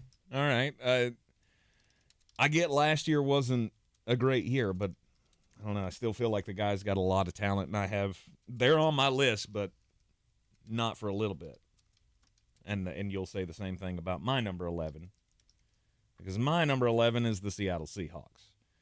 Yeah, yours is way too high to me. Kenneth Walker. And I thought I was down on Zach Charbonnet. That's the one. Like, I like Kenneth Walker. I just don't know what you're going to get with Zach Charbonnet. He's a rookie. I get he was great at Michigan. Awesome. But, right? He was more great at UCLA, but In terms of me seeing an NFL running back, I saw way more at UCLA. Okay. I'm just saying he had some pop in college. That's great, but I don't know how he translates to the NFL. And the first storyline I got about him this year was he's hurt. So the jury's out for me on him. Kenneth Walker, to me, very talented back, and he deserves all the credit for being amongst the best starters in the league. But I just don't know what you're going to get out of Charbonnet, and I think, frankly, he's overrated by a lot of fantasy football players right now. I don't. I really, really don't. So number 10. Well, but I'm stuck here because Okay, you why? really Why are like you Kenny stuck? Walker. Yes. You're maddeningly inconsistent sometimes. Why? I'm just why am I maddeningly inconsistent? Just I don't like the Kenny opinions Walker. on players and No, I don't like Kenny Walker as much as I like Tony so Pollard. you're taking nothing of the situation into account. This is only This is based on talent, basically. to Okay, me. so you and I have slightly different lists because mine does have something to do with situation. Okay.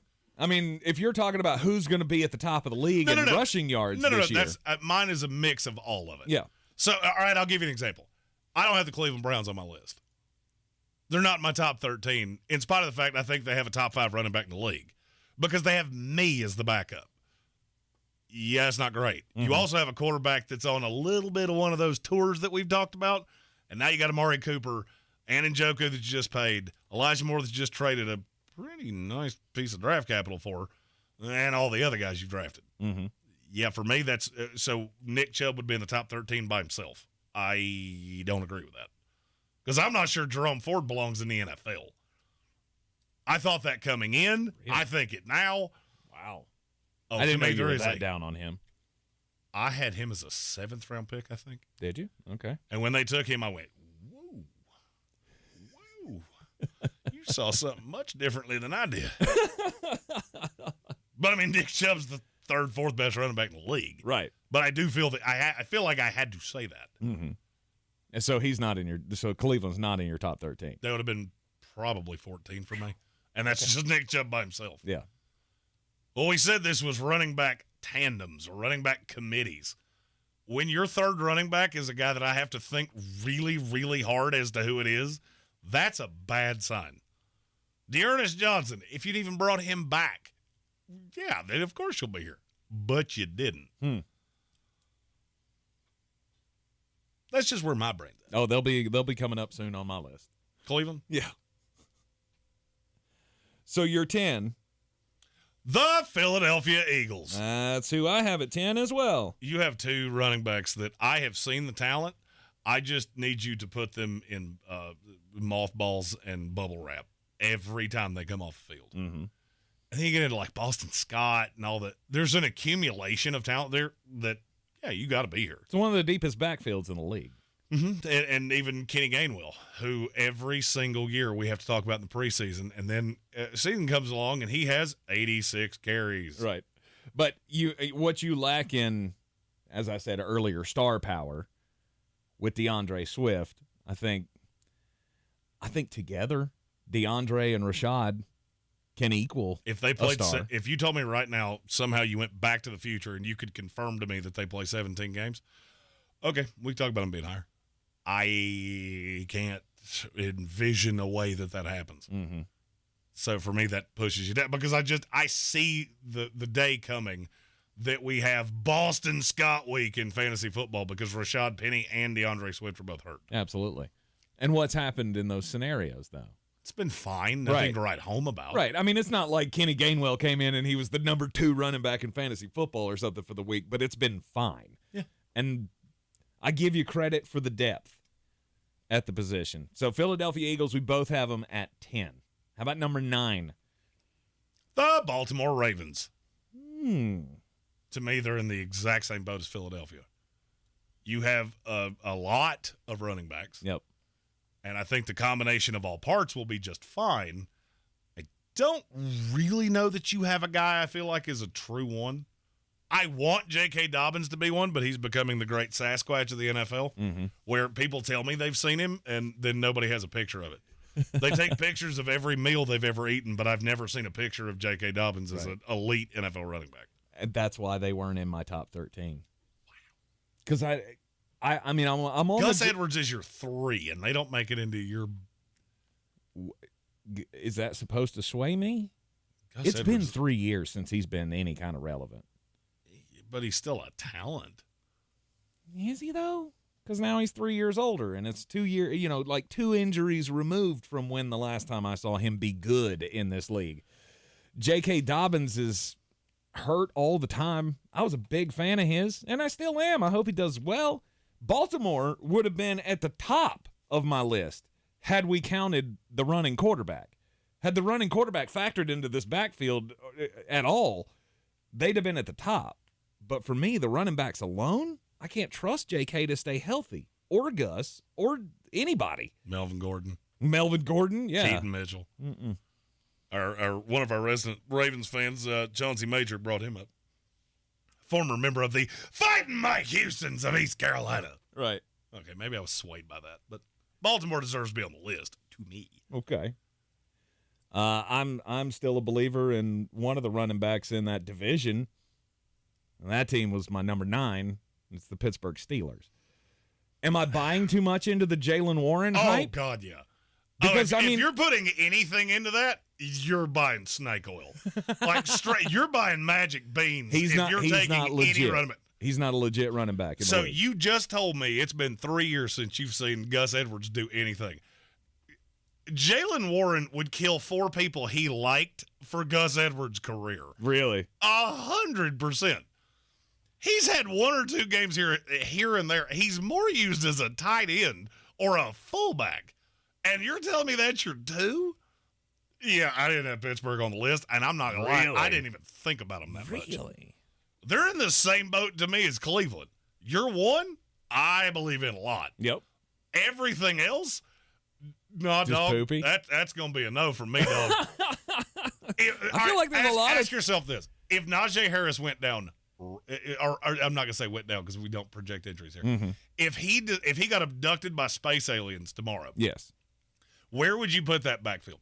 They signed nobody else. It's just Jalen Warren and Anthony McFarland. Talent-wise? Uh-huh. That's 34. 34. I would take the Michigan Wolverines and probably the Florida State Seminoles over them. Georgia Bulldogs. Let's go. 35. Yeah. You gave me another one. See, because that factored into me, too. Okay, what happens if the starter goes away? Because running backs get hurt a lot. You know me. I didn't go that deep in thinking. I did. If you tell me Kenny Pickett lines up with probably a rookie playing left tackle, all those receivers, and he's got Jalen Warren and Anthony McFarland. Yep, we're going over in this one because Kenny Pickett's going to throw it. However many plays they run, that's how many times he's going to throw it. Mm-hmm. 73. Breaks an NFL record. Okay. All right. You're in the Sportsocracy. This is ESPN Asheville. It's a lot of fun. We got Power Rankings Tuesday here. This wound up being a much better topic than I thought it was going to be. Backfield rankings for 2023, our top 13. We are up to number 8. We'll give it to you when we come back. This is your Exergen Temporal Scanner weather forecast on ESPN Asheville. Rare summertime cold front pulling into western North Carolina and off to our east. Nice little drop to the humidity coming our way overnight tonight. And for Wednesday, you will feel the difference. Rain chances dropping tonight, 58 degrees in the valley, even some mid and lower 50s next several nights, higher elevations. Wednesday, sunshine, low humidity, comfortable, high 80 degrees, lows in the 50s and 60s Wednesday night. I'm meteorologist Scott Larimore. That's the latest Weather Channel forecast. This is your time saver traffic on the new ESPN Asheville. Lane delays 240 westbound between Charlotte Street and Montford Avenue. Captain Jeff Bowen Bridge is busy, volume moving well. Smoky Park Highway, no problems. Patton Avenue, no incidents. And New Leicester Highway, also moving well. Hendersonville Road, no backups. Sweeten Creek Road, no problems. On the Charlotte Highway, no delays. Tunnel Road, no backups. Checking the drive time from Biltmore Forest to Fletcher via Hendersonville Road southbound. Drive time 16 minutes. I'm Lee Fuel with your time saver traffic. This report is sponsored by ComparionInsurance.com. Hi, we're Comparion Insurance Agency. Never heard of us? We know. But to help it stick that our local agents are insurance experts, we're going to say local agent 3 times in the next 5 seconds. Local agent, local agent, local agent. Find us at ComparionInsurance.com. Every day, you breathe in thousands of microscopic germs, allergens, and viruses. Don't let these invisible invaders make breathing through your nose impossible. Flush them out with Navage. Navage uses powered suction to pull saline in one nostril around the back of the nose and out the other nostril, helping flush out all the nasty things that make you miserable. Nearly 4 million people use Navage to breathe better, snore less, and feel healthier. People like Cindy, a verified Navage user who writes, "I've had such awful nasal congestion for the last couple years. I bought Navage and OMG, I can breathe again. I love this thing. Goodbye neti pot, hello Navage." End quote. If you suffer from sinus congestion, allergies, or snoring, then Navage is the safe, drug-free solution you've been looking for. Navage is at Walmart, Walgreens, CVS, Rite Aid, Target, and Navage.com. Navage, Navage. Clean nose, healthy life. Gillette Intimate gives guys a gentle and easy shave on there. And around there. And even under there. Don't treat your groin like junk. Respect it with Gillette Intimate, the best a man can get. Buy now at a retailer near you. If cleanliness is next to godliness, look around the car right now. Is that very godly? Look, life comes at you fast, but so does WBNC Auto Detailing. They have the tools to make your interior look like it's coming off the showroom floor. You don't believe me? Check them out on Instagram. All that filth and years of stains disappear. WBNC Auto Detailing does full interior and exterior details with paint correction, and they do wax and ceramic coatings. Call WBNC Auto Detailing at 455-3700. Premium care with a Southern hospitality touch. At Ingles, we're proud to sponsor area athletics at all levels. Whether we're building new fields for T-ball, celebrating Friday night rivals, televising college basketball games, bringing the Fan Fest to semi-pro soccer, or taking you out to the ball game at your minor league park. We're here for the fans. No one gets the dedication to the home team like you guys. And we've got all the sports you can handle. It's all in the bag. Ingles. Low prices. Love the savings.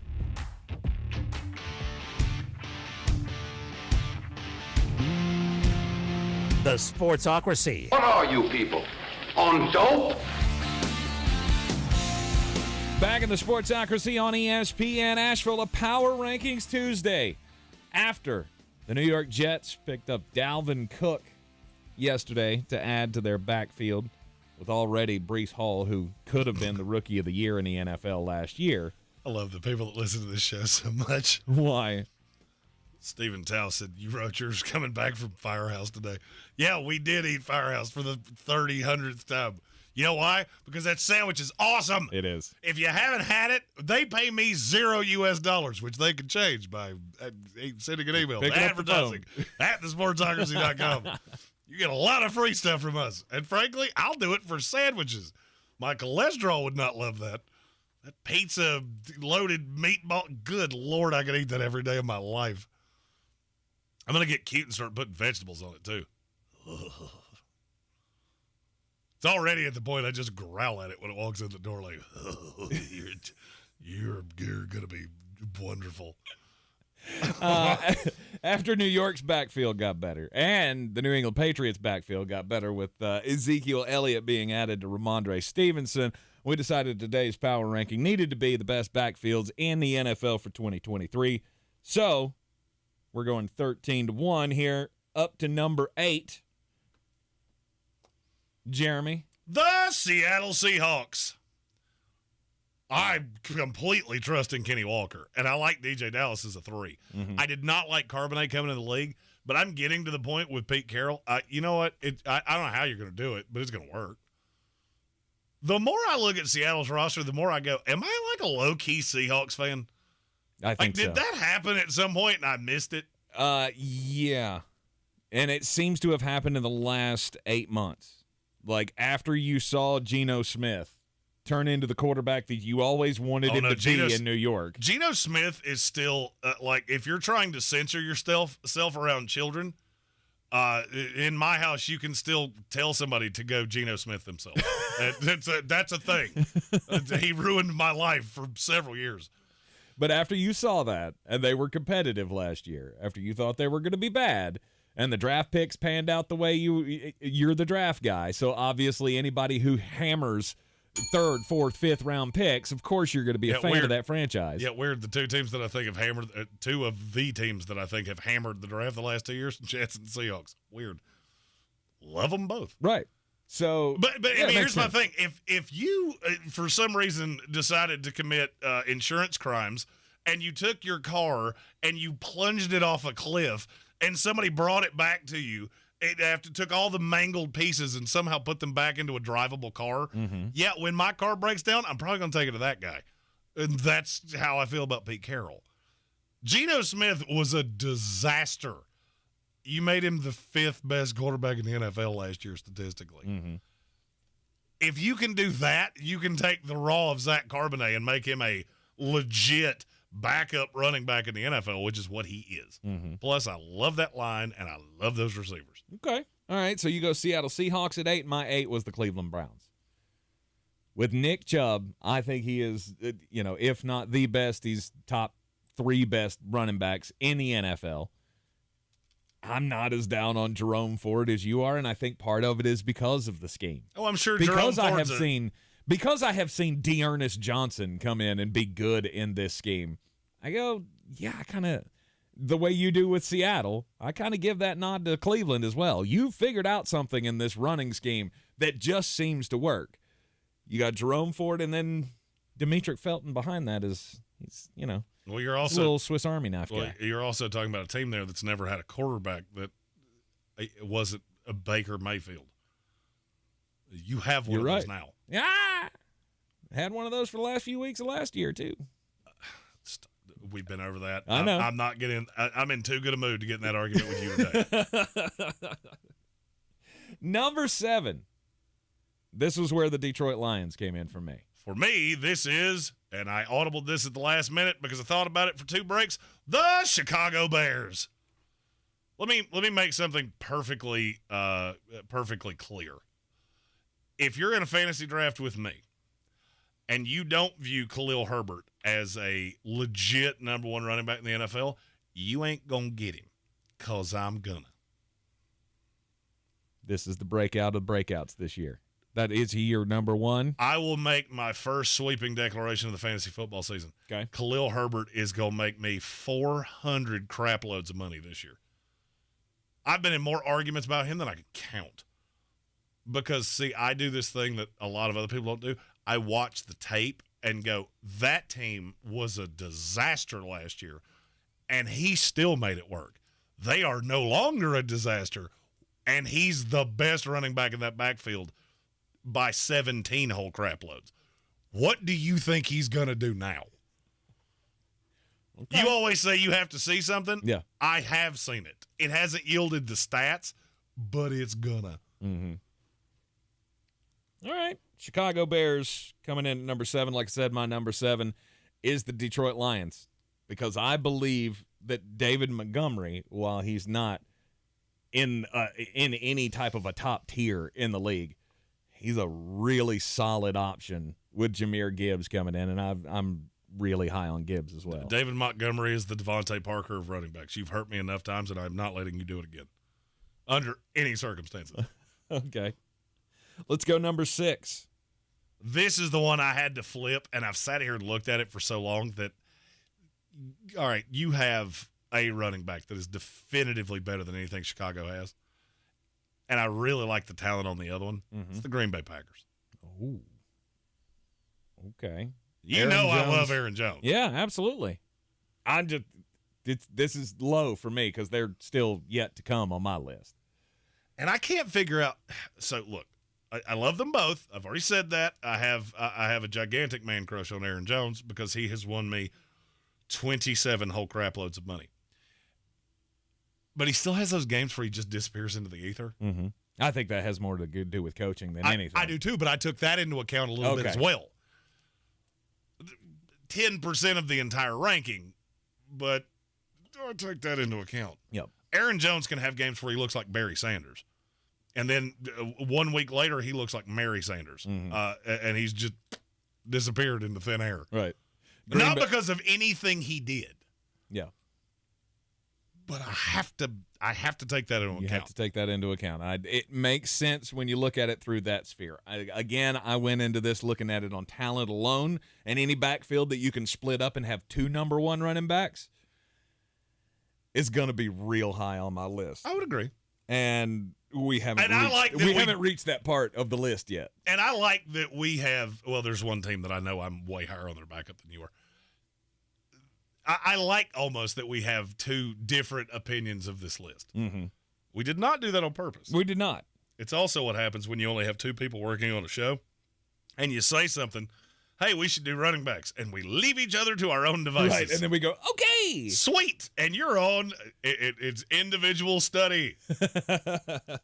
So your number 6 was? Green Bay Packers. Green Bay Packers. My 6 is the New England Patriots. They're my 5, just to be clear. After you added Ezekiel Elliott, that is a bruising 1-2 punch. It's just very multiple. Mm-hmm. I don't know that I think Ramondre Stevenson is the star that a lot of other people do. I think he really is a star in that offense. And I kind of got into that of, okay, let's take him into some of these other offenses that are this high. Mm-hmm. He needs to be in that power scheme. I don't necessarily think he is I would say Ramondre is probably somewhere between 10 and 13 in the NFL. Okay, I would agree with that. And of the teams left, they're the only one that doesn't have a running back that I have in the top 10. Mm-hmm. One of them has 2. Give you one guess who that is. I am interested to see Ramondre in maybe more of a pass-catching role with this offense. And I easily could see that being a thing. Well, they talked about it last year. Remember, there was all the talk that Ramondre is going to be featured in the passing game more. I don't think we really saw that a lot last year, and maybe this allows them to do that. He's a very talented kid. I mean, you said he didn't say it last year. He had 70 catches last year. Did he? I didn't know. Feel like he hit that level. Well, I mean, he averaged 6 yards a catch, so that doesn't that makes it real easy to go. Maybe that's what? it. Maybe he didn't look like he was catching it that much. I mean, it was that was more like a Mac Jones handoff. That didn't count as a reception, did it? He had almost 1,500 total yards last year.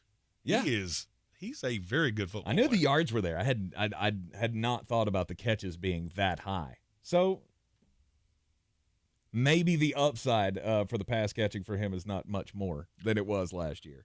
George Cook has a really good question in our YouTube comments. Can you still consider Ramondre Stevenson an RB1 in fantasy with the addition of Zeke? 100%. Absolutely. I'm just curious. This is like a 20-second aside. Do you have any interest in Ezekiel Elliott for fantasy football? No. I do, as the handcuff to Ramondre exclusively. The only way he has drafted, because I think Zeke's going to do all those things that don't score. He's going to be the pass pro guy because Ramondre's going to be the one running out and route. So I could see them back there together a lot more than people think. Mm-hmm. It also tells me a lot that Ty Montgomery, in their latest depth chart with Zeke, is listed as the 3. Over Pierre Strong and over Kevin Harris. That tells me a good bit. Well, that he's ahead of the other 2 in the pass catching.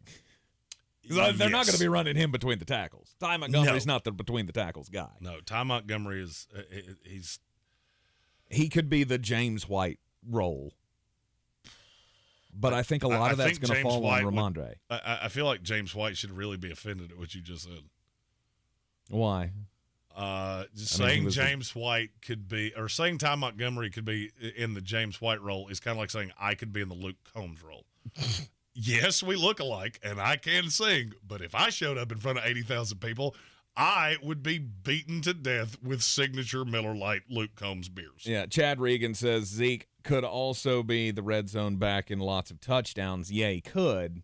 When you said, do I have any hope for him in fantasy or any use for him in fantasy, I mean, I get as a handcuff to Ramondre Stevenson, but to me, that's in deep leagues. He could have light standalone value as the touchdown vulture because I do see a path that he does enough of that. Maybe so, but I feel like that's also one of those things you're never going to start him when he does it. Correct.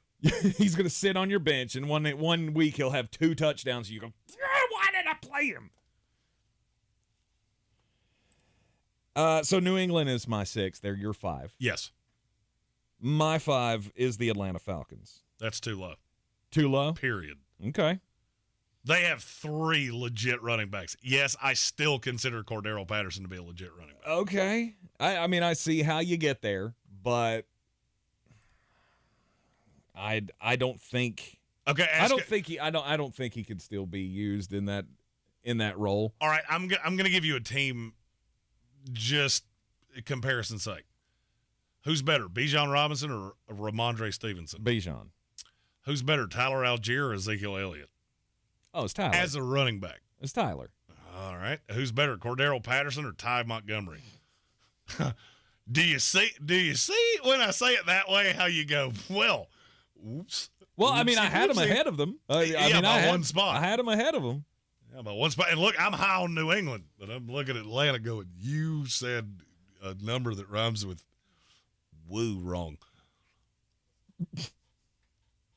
But we'll get to that momentarily. Okay. All right. Who's your 4 then? The New Orleans Saints. Okay. Alvin Kamara, Jamal Williams, both legit number 1 running backs in this league. I do not think Jamal Williams was just a product of Detroit. Okay. 3 games he misses, I am hammered on Jamal Williams. Mm-hmm. See, I think I do. I think I do still see him as a product of that system. I mean, in Green Bay, he was the fine complement, right? He was the complement to Aaron Jones. I'll say I this don't see him as a 1. I see him as a really good 2. I'll put it this way. In terms of talent, David Montgomery is better than Jamal Williams. Okay. If David Montgomery worked the way Jamal Williams does, and this is not a slight at how David Montgomery works, he would have been Barry Sanders. That is every person I've ever talked to that's been within 50 miles of Jamal Williams tells me that kid is the first one in and the last one out everywhere he's ever been. Yep. And now I've seen enough of it to go, yeah. In this role, you're going to be as good as you were in Detroit. May not score as many touchdowns, but you'll be as good at the role as you were in Detroit. Okay. Your 4 is the New Orleans Saints. My 4 is the San Francisco 49ers. I look at Christian McCaffrey, and I still believe in Elijah Mitchell. I know that he's had health problems as well, but I also feel like you can split that backfield apart, and Elijah Mitchell would be the one for several teams in the NFL. So they're my 4. That's another great draft call by me. Yes. So they are my 4. I love the talent of Elijah Mitchell, so you're getting no shade from me there. Yeah. I told you who was it they took that year when they drafted Elijah Mitchell? He was the second running back they took. Was that Tyrion Davis-Price? No, that was the dude from after. Ohio State. Trey Sermon. Yeah, and I went, yeah, you got a running back in this draft class. It just ain't the one you took the higher. Oh, yeah, they went wild over his 3 touchdowns in the Big Ten championship game and went, we got to have him. And then the one you drafted in the 6th round was better. San Francisco, my 4. You got no pushback on me from New Orleans because they were my 3. So you and I flip-flopped 3 and 4. San Francisco is my 3. On sheer talent, I could make the argument that they should be 2, but both of those guys have had injury issues, and now you're going to that place that I'm pretty sure was built on a Ouija board because people go there and just break. All right, we are down to the top 2. Let's take a quick break, and when we return, we will finish out the power ranking of best backfields in the NFL. Just 2 slots left. This is your time saver traffic on the new ESPN Asheville. Interstates are moving problem-free on the Captain Jeff Bowen Bridge. Volume is busy but moving well. Patton Avenue clear of any incidents. New Leicester Highway, no problems reported. Smoky Park Highway, no problems as well. Hendersonville Road, no backups. Sweeten Creek Road, no delays. Airport Road, no backups. And Charlotte Highway, moving well. Check of the drive time from Swannanoa to Asheville via 40 westbound and 240 westbound. Drive time 16 minutes. I'm Lyndon Field with your Time Saver Traffic. This report is sponsored by ComparionInsurance.com. Hi, we're a Comparion Insurance Agency. Never heard of us? We know. But to help it stick that our local agents are insurance experts, we're going to say local agent 3 times in the next 5 seconds. Local agent, local agent, local agent. Find us at comparinginsurance.com. Ray Magliozzi here for eBay Motors. Okay, easy now. You're teaching your kid how to parallel park. Ouch! Turns out he likes to do it by feel. Don't worry, eBay Motors has bumpers, taillights, trunk lids, license plate holders, 122 million parts. Pull up just a little bit. And headlights. They've got lots of headlights. Get the right parts at the right prices. eBay Motors. Let's ride. Bobby, did we get that shipment of mesquite? Jim's woodworking shop worked fine. Good fit on those Japanese corners. Until half his staff retired. Wow, those cuts are neat. I'm really going to miss your precision. He needs 4 skilled woodworker bees ASAP. All right, this jigsaw needs a new blade. Indeed can help him hire great people fast. I need Indeed. Indeed you do. Our hiring platform instantly connects you with quality candidates, and you can schedule and conduct virtual interviews right from the Indeed dashboard. Visit Indeed.com/credit and get $75 towards your first sponsored job. Terms and conditions apply. Rogue Combat Club, Asheville's home for comprehensive martial arts training, has a goal for our community, one that's stronger, more fit, and unwavers in its support of one another. Rogue Combat Club's instructors have competed at the highest levels and offer classes for everyone from young children to adults in Brazilian Jiu-Jitsu, Muay Thai, and wrestling. Rogue Combat Club classes can help you boost your self-confidence and self-defense skills while weeding out the egos and intimidation found at other gyms. Join today at roguecombatclub.com. I believe real estate isn't about properties. It's about people. I'm Clarissa Hyatt-Zach with eXp Realty, serving all of Western North Carolina. Navigating the home buying and selling journey can feel overwhelming at times, and that's why having an agent who cares about you and your needs is key. I'm a native of Western North Carolina, and I close over a home a week. I'm an expert in the market, pricing my sellers correctly to net you the most money, and working as a skilled negotiator for my buyers. Please give me a call today at 828-774-6343 to set up a complimentary market analysis.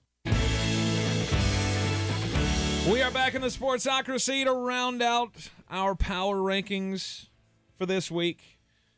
Best backfields in the NFL for 2023. We're down to number 2.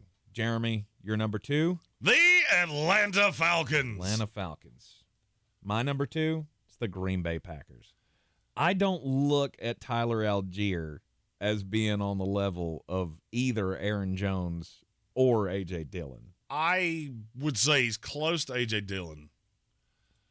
But I think Bijan's better than every name you just said. Mm-hmm. And Cordero Patterson is your tiebreaker.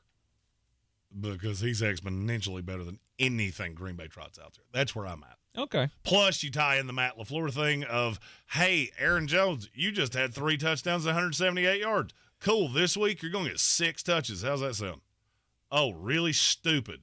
And yet it keeps happening. Absolutely. And then the number 1. It's the New York Jets. Because, of course, it was Dalvin Cook and Breece Hall. It's one of the best. It's one of the best tandems on paper. It's the best tandem in terms of sheer talent I've ever seen in the NFL. You said Bo Jackson, Marcus Allen? Yeah. I wasn't alive for that. I am 36 years old. Been doing this since 1994. Mm-hmm. I have never seen 2 running backs this good in the same backfield. This is 2 top 10 talents. And I'm all about it. Oh, and by the way, I didn't even mention Michael Carter and Israel Abanikanda, and I think they're both serviceable pieces. Mm-hmm. If one of these 2 guys were to get hurt, I think they're fine as the 2 and 3. I would agree. The Jets just went, well, we got the opportunity to have 2 1s, so why would we not do that? That they did. You're in the Sportsocracy, and this is ESPN Asheville Sports Center update. Coming up next, and then it'll be time for the daily draft. And today we're focusing on organizations in sports that you just can't trust. This is your Exergen Temporal Scanner weather forecast on ESPN Asheville. Rare summertime cold front pulling into western North Carolina and off to our east. Nice little drop to the humidity coming our way overnight tonight. And for Wednesday, you will feel the difference. Rain chances dropping tonight, 58 degrees in the valley, even some mid and lower 50s next several nights, higher elevations. Wednesday, sunshine, low humidity, comfortable, high 80 degrees, lows in the 50s and 60s Wednesday night. I'm meteorologist Scott Lauriamore. That's the latest Weather Channel forecast. This is your time saver traffic on the new ESPN Asheville. Interstates are moving problem-free on the Captain Jeff Bowen Bridge. Volume is busy but moving well. Patton Avenue clear of any incidents. New Leicester Highway, no problems reported. Smoky Park Highway, no problems as well. Hendersonville Road, no backups. Sweeten Creek Road, no delays. Airport Road, no backups. And Charlotte Highway, moving well. Check of the drive time from Swannanoa to Asheville via 40 westbound and 240 westbound. Drive time 16 minutes. I'm Lyndon Field with your Time Saver Traffic. This report is sponsored by ComparionInsurance.com. Hi, we're Comparion Insurance Agency. Never heard of us? We know. But to help it stick that our local agents are insurance experts, we're going to say local agent 3 times in the next 5 seconds. Local agent, local agent, local agent. Find us at ComparionInsurance.com. Hi, we're Comparion Insurance Agency. Never heard of us? We know. But to help it stick that our local agents are insurance experts, we're going to say local agent 3 times in the next 5 seconds. Local agent, local agent, local agent.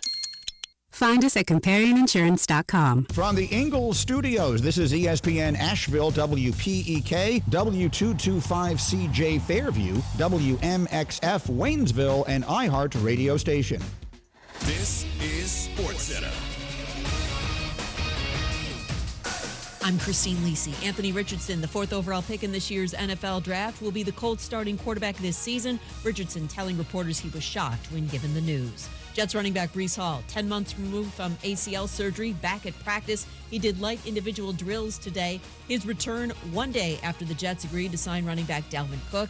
The Jets currently plan to bring Hall along slowly, leaning on Cook as the primary ball carrier early on. Notes Canty and Carlin co-host Chris Canty. You've got a bona fide difference maker, a guy that can break tackles, a guy that understands the value of a 4-yard run as well, but a player that will mesh well with the zone running scheme that they want to employ under their offensive coordinator, Nathaniel Hackett. Chris Canty on Greene. Cook's at least a week away from being able to practice as he recovers from shoulder surgery. Yankees manager Aaron Boone told the Talkin' Yanks podcast slugger Aaron Judge will not need toe surgery this offseason. He missed 42 games this season with a torn ligament in his right big toe. Brazilian star Neymar completed his transfer from PSG to Saudi club Al Hilal. If you need last-minute hires in no time, you need Indeed. Their integrated hiring solution lets you schedule and conduct video interviews all in one place. Finding your next great hire has never been more streamlined. Get hiring at Indeed.com/credit. Now your chance at $1,000 and a trip to our 2023 iHeartRadio Music Festival. Text the nationwide keyword LUCKY to 200-200. You'll get a confirmation text and info. Standard data and message rates apply in this nationwide contest. That's LUCKY to 200-200. He's a degenerate gambler. You are a smelly pirate hooker. And he's cheaper than oxygen. He's useless. But somehow, they make it work. Jeremy Greene, Tank Spencer. There's no holding back in the Sportsocracy, presented by Ingles Supermarkets. Welcome back into the Sportsocracy on ESPN Asheville, 92.9 FM, 880 AM and 1400. The Sportsocracy heard everywhere on the iHeartRadio app. We are seen everywhere on YouTube. Go to thesportsocracy.com, click the live video link, subscribe to the channel so you can join us in the chat. Also, while you're on the front page of thesportsocracy.com, don't forget to get signed up for the Battle for the Belt. Our DFS contest of the year has only gotten bigger since last year. We now have 2 belts on the line this year, 2 separate contests, the standard weekly DFS contest, plus the new Eliminator Challenge, which Jeremy has raised the bar on. We'll be keeping track all season long to make sure that you can't play a player more than 3 times during the season in your DFS choosings. So you will get a list every week of guys that you can't play. And it's going to be a whole mess of fun. And that belt has it's got a little extra thing on it. It says you're really hardcore. Is that the goat? Are you referring to the goat? No, the goats are on both. The goat is on both belts. Okay. All right. Anyway, with the 2 belts means 2 contests, which also means more ability for you to help out a local organization, which proceeds from the Battle for the Belt, as they did last year, going to Eblen Charities St. Nicholas Project. You can get in both contests for $75 donation. You can also get into just one of the contests for a $50 donation. All the QR codes are posted up on the YouTube video and on the sportsocracy.com. Click those links, follow it through. Make your donation, play with us. It's going to be a whole lot of fun all season long. You can play week by week as well. It's totally up to you. There is a plan that fits all financial situations. We don't want to cull anybody because of the money, but we are doing it. That's why we do this. Because I'm going to level you. It's a whole lot of work, and we take $0 from it. Mm-hmm. We pay all of the expenses, and then the rest of it goes to charity. Because, like New England Patriot receivers, we are very slotty when it comes to charity. Indeed. Top of the third hour of the program here in the Sportsocracy, and we're gonna dive into the daily draft today, talking about organizations in sports that you just can't trust. This came from I was listening to Two Pros and a Cup of Joe, and I was listening. There was another show that I heard that was talking about the top 25 preseason rankings in college football, and there's just a couple of teams that I look at and go, you could tell me they have 22 blue chip guys, and I still think you're going to find a way to screw this up.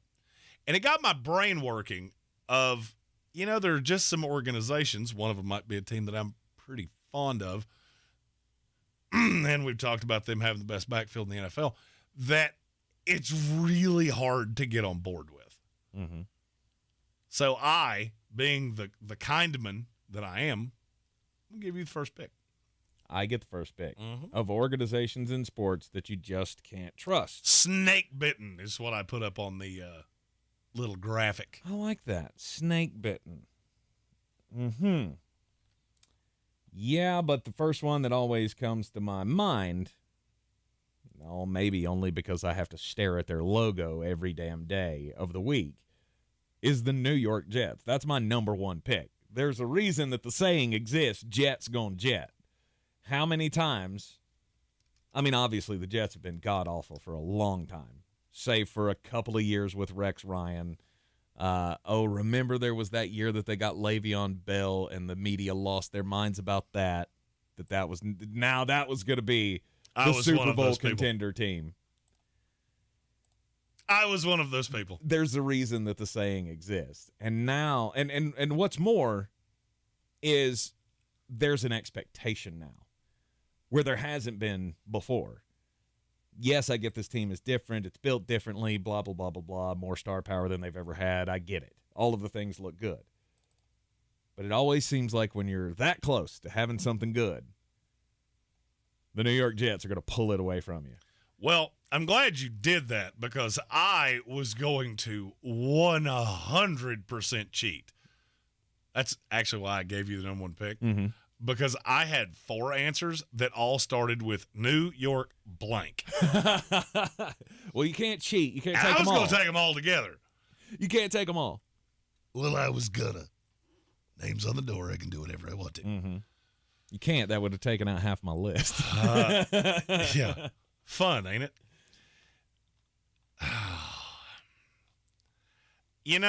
I really want to find one that is above this. Because you had a reign of just absolute terror for 25 years where you were the premier franchise in the sport. Mm-hmm. And I'm sure some people will say I should be taking another franchise in this sport. It's the Dallas Cowboys. No team has had more expectations and less to show from it in the last 30 years than the Dallas Cowboys. Think they're contenders each and every year. How many of those, this is our year, we them boys, years do we have to have before you just go, man, this is Cleveland Browns, New York Jets. Sorry, satisfied Browns fan. I threw my own team in there. Just look, we're in this together. Mm-hmm. It's the Dallas Cowboys for me. Wow. You didn't have them that high? I didn't have them that high. That was one that I thought that I could get at the back end of the list, because even though you can't trust them, I mean they've still been at least relevant. Most of the time, you know, they come in with the Super Bowl aspirations every year. Dallas fans think every year since 1993, this is going to be our year. But more often than not, right, they've made the playoffs. They've, you know, won the division or maybe just finished second in the division, got a wild card, maybe not gone far in the playoffs, but at least they've been relevant. See, but to me, that doesn't I said franchises that you can't trust, snake bitten, however you want to phrase this. In my lifetime, where it was not socially acceptable for me to poo myself, you haven't done jack squat. So, yeah, you're real high on that list for me. All right. Dallas Cowboys coming in at number 1 for Jeremy Greene. My next one's going to be unpopular with some people, and it's going to seem like I took one way too high. Okay. Until you think about it. And it was actually the impetus for this list. It's Penn State football. How many times do we have to put them in the top 10? And they beat up on all of these mediocre programs in the Big Ten. Then they play Big Brother Ohio State or Big Brother Michigan and get just shellacked. Do we have to do? You realize they're North Texas A&M, right? That's what Penn State is. They have equally weird uniforms because it's just a blue jersey with a completely white helmet. And every single year, I mean, you're fine. I'm not saying you're bad. You're never the 7th best team in the country. Right now, they're 7 in the preseason poll. I can come up with 10 teams behind them that I think are better. Really? Well, you go Florida State, I was about obviously. to say one of them is that logo right there. One of them would definitely be Florida State. I get it. You probably roll down Texas as well. I think they're ranked behind Penn State. I see what you're saying, but they weren't at the top of my list when it comes to college football. That's a perfect segue into my number 2. It's the Notre Dame Fighting Irish. They were on my list. As they should be, because this is a team that still lives off of the fame of the 1950s. I mean, I get they've been relevant since then, and yes, they appeared in a national championship game in this century. But what happened when they did that?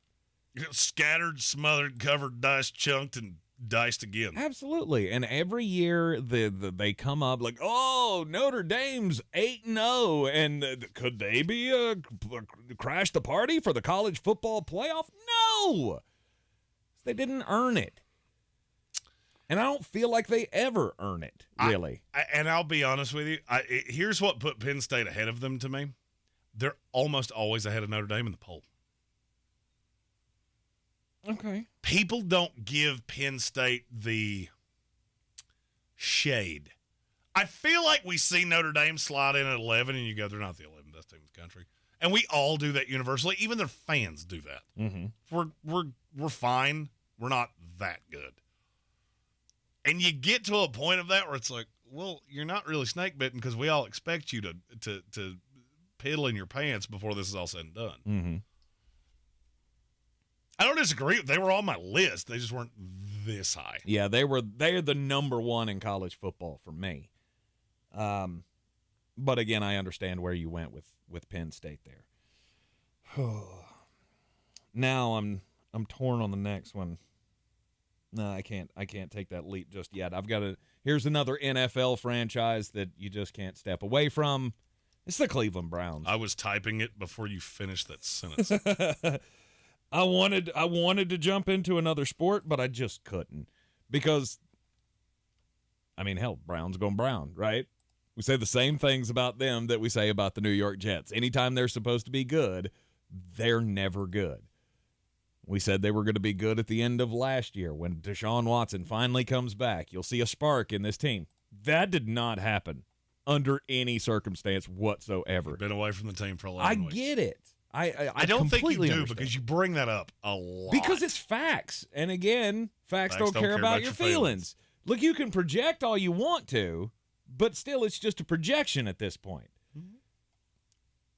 And Cleveland just, when they're supposed to be good, they're not. Now, when they're not good, like in the what was the name of that coach they had when they went like over? Hugh Jackson. I thought you were going to say old Bush hillbilly hand fishing days. Oh, yeah, Freddie Kitchens. Yeah. Let's go. And now when they suck, they never disappoint. But when you think there's a chance that this team might be good, they're not going to be. I feel like you have so all right, I let me take my next one, and then I want to assess where the list is at. It's like, did your brain just break? It did. Well, because, my default is obscenities, and I couldn't find a way to make without saying one. My next one's Texas A&M football. This was another thing that got me thinking about this, was watching the Johnny Football documentary, of which, good Lord, that dude is a train wreck. The biggest train wreck in the history of sports, and I don't even know that that's debatable. Mm-hmm. If you haven't seen it, there are some revelations in that are, whew. Having his lawyer running routes at Yeah, crazy. And so now I'm looking at the list here going, you have 3 organizations that I think all 3 of them have turned a corner. I have 2 that I don't know will ever turn a corner for the rest of my life. Really? No hope for Penn State.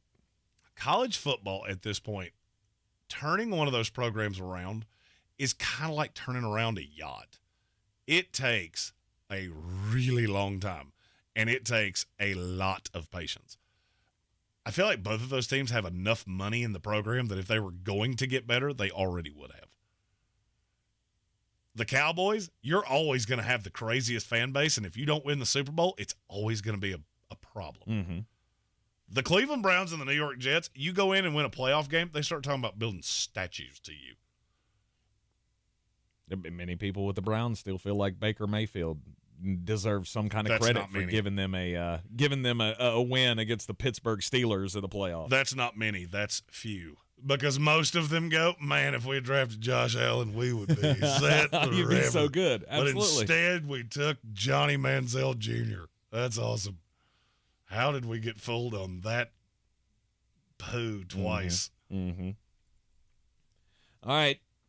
First 3 for both of us are in the books. I went New York Jets, Notre Dame, and the Cleveland Browns. Jeremy so far has the Dallas Cowboys, Penn State Nittany Lions, and Texas A&M as the franchises or organizations in sports that you just can't trust. We'll continue the daily draft right after this on ESPN Asheville.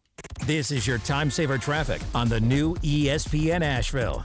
Traffic is slow, 240 westbound between Charlotte Street and Montford Avenue. Smoky Park Highway problem-free. Patton Avenue, no delays. New Leicester Highway clear of any incidents.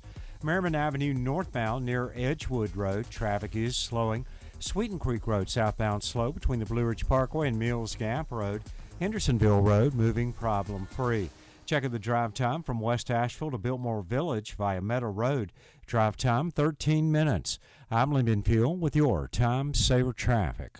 This report is sponsored by ComparionInsurance.com. Hi, we're Comparion Insurance Agency. Never heard of us? We know. But to help it stick that our local agents are insurance experts, we're going to say local agent 3 times in the next 5 seconds. Local agent, local agent, local agent.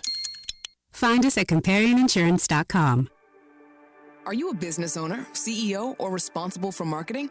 If you are, iHeartMedia can help you reach your goals and find new customers. We reach more consumers in your target area than anyone else. And we can give you access to those potential customers more cost-effectively across radio, digital, podcasting, and social. We'd love to show you how iHeartMedia can work for you.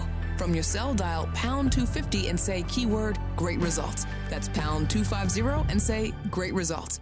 In a world where thrills never stop, $1 million is on the line, and your fate is decided every 4 minutes by a bunch of random numbers with... Dan, I think Keno's exciting enough without you doing the voice. But my talents add a little something, right? I guess. Carolina Keno, $1 million thrills every 4 minutes. Must be 18 to play. Approximate overall odds to win. A price range from 1 in 3.86 to 16.63. Problem gambling helpline 877-718-5543.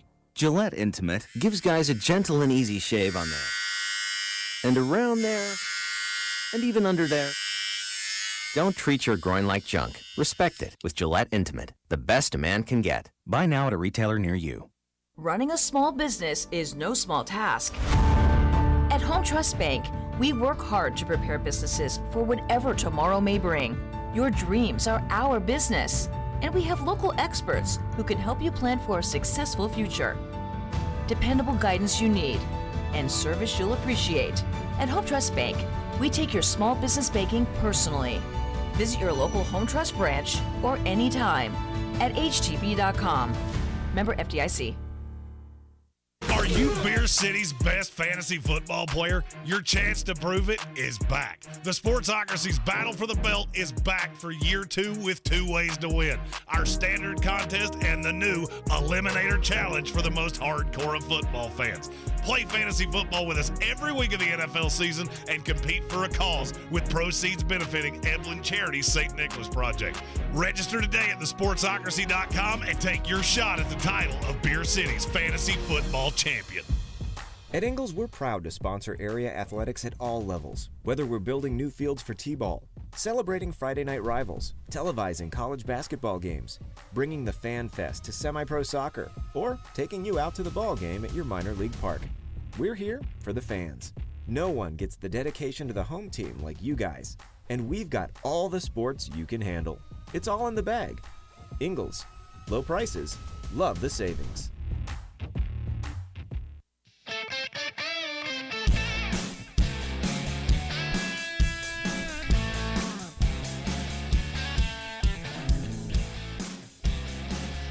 You're in the Sportsocracy. This is ESPN Asheville.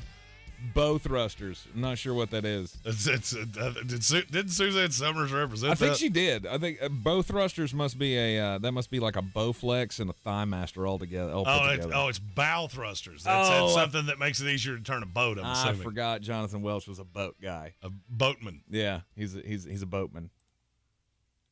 Bow thrusters, not bow thrusters. Although bow thrusters, I think that might be an interesting concept. Bow thrusters, something. It sounds like something. That's a late night infomercial. It sounds like something that would fix that sports bra problem that you had that we talked about yesterday. Get the bow thruster. Get rid of your man boobs.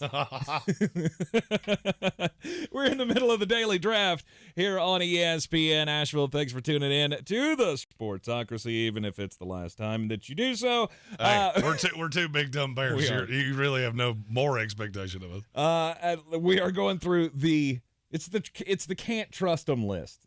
Organizations in sports that you just can't trust. So far, I've gone New York Jets, Cleveland Browns, Notre Dame. I feel solid because those are my top 3. Jeremy, you've gone Dallas Cowboys. Well, I do trust the Jets, so I can't have them up there. And hey, do you?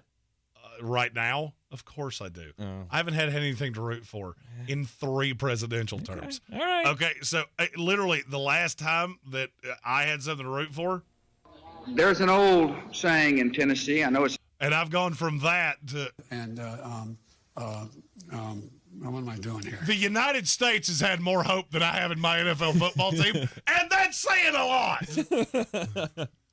Jeremy went Dallas, Penn State, and the Texas A&M Aggies with his first 3 picks. Now your 4th pick of organizations in sports that you just can't trust. It's the New York Knicks.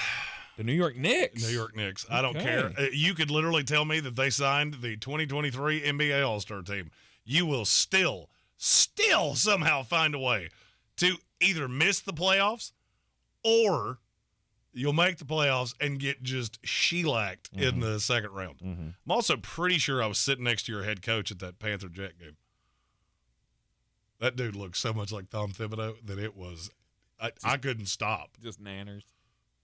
His wife really didn't like me.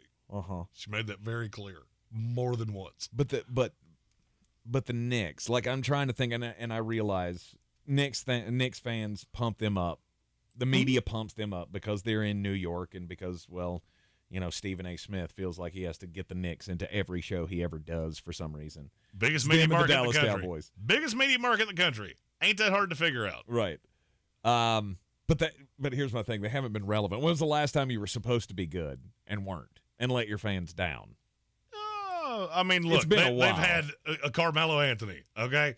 You gutted the entire roster. It was supposed to be awesome, and you won, I think, 2 more playoff games than I did. Mm-hmm. See, I see what you were doing there. You were going to go all New York franchises. All the bad ones. All the bad ones. Yeah. Take out the Giants. Yeah. Take out the Yankees. Lump all the rest of them together. Give me all the turds. This is why I didn't want you to do that, because my 4 is the New York Mets. I thought I could wait on that one. You couldn't. You couldn't wait on that one, because how many times have the New York Mets done this, where they've gone out and they've signed the big free agent, and everybody's like, oh, this is going to work. And it doesn't. It doesn't ever work. So I should have gone Mets-Knicks. You should have gone Mets-Knicks, because I never would have taken the New York Knicks, because I don't see them as being relevant since Patrick Ewing. Oh, yeah. Boo-boo. So it was just a boo-boo kitty on your part. But, I mean, you just go through the line. I mean, this year stands out, right? Scherzer and Verlander, and you had to blow it up at the trade deadline. You didn't even get a whole year in. It's not good. No. You want to know why Jeremy hates baseball? Because I was a Mets fan, okay? I get enough from the Jets. I was getting the Jets, the Knicks, and the Mets at the same time. You want to know why I drink so much? Yeah. Give them all a bell ding, because they all deserve one. I go back to those big contracts that they gave Yoenis Cespedes and Jason Bay, and they spent $100 million on those guys, and they'd flamed out quick. Have you ever met a person that pulls for the Jets, Mets, and Knicks that doesn't drink a lot? No. If you ever do, run from them. They're a serial killer, because that's the only way they're getting the Rager out. All right, and the final selection for me, I got 2 that I really, really like, and they're both in the same city. Oh, I know what 2 it is, and I'll go ahead and tell you, whichever one you don't take, you're not getting as an undrafted free agent. It's the Los Angeles Chargers. Yep, that's the Go Chargers Go! Los Angeles exactly Chargers. what I thought you were talking about. Yeah. I mean, they've been supposed to be good many, many years over the last, 25 years? You go back to the Phillip Rivers, LaDainian Tomlinson, Norv Turner, even back to Shoddy when he was there. Which is funny, because their one Super Bowl appearance was probably the smallest amount of hype they ever had. Yeah, and they were right in 1994. Right. Can you name another player on that team? Junior Seau. I was getting there. Natron Means. Yeah, he was on that team. He was not the star running back, though. No, he was not. Was on that team. He was on that team. Other than that, I don't think I can give you another one. They had a tight end that I really liked, and I can't. Manu Malianu, or wasn't he on that team? One of them was. Believe so. Maybe. I don't know. It's been 1994. I was in the 7th grade when that happened. So I got you. Been a while. I was 7, period. It's been a while since that one, but yeah, it's the Chargers.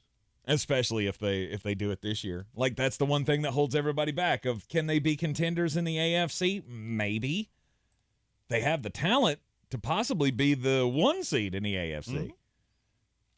But the coaching and stuff, I can't see the Chargers. I'm going to take the other one you were considering, which I'm going to assume was the Los Angeles Clippers. Oh, nope. That wasn't the one. That was not the one. There's another one? There's another one. Oh, I don't know who that is. Well, you're going to find out in the UDFA segment of this. Oh, my UDFA is not a Los Angeles team. It's also not an NBA team. So, Los Angeles Clippers, they'll never not let you down.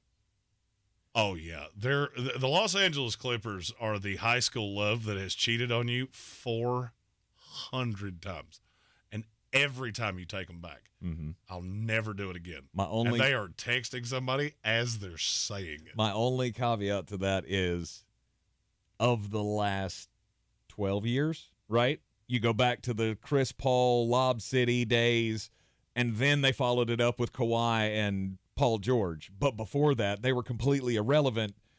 I mean, unless you're going back to the San Diego Clippers days. Oh, I'm going all the way back. Okay. I'm convinced that – so – I've long said Joe Namath sold his soul to Satan to win the Super Bowl in '69. Yep.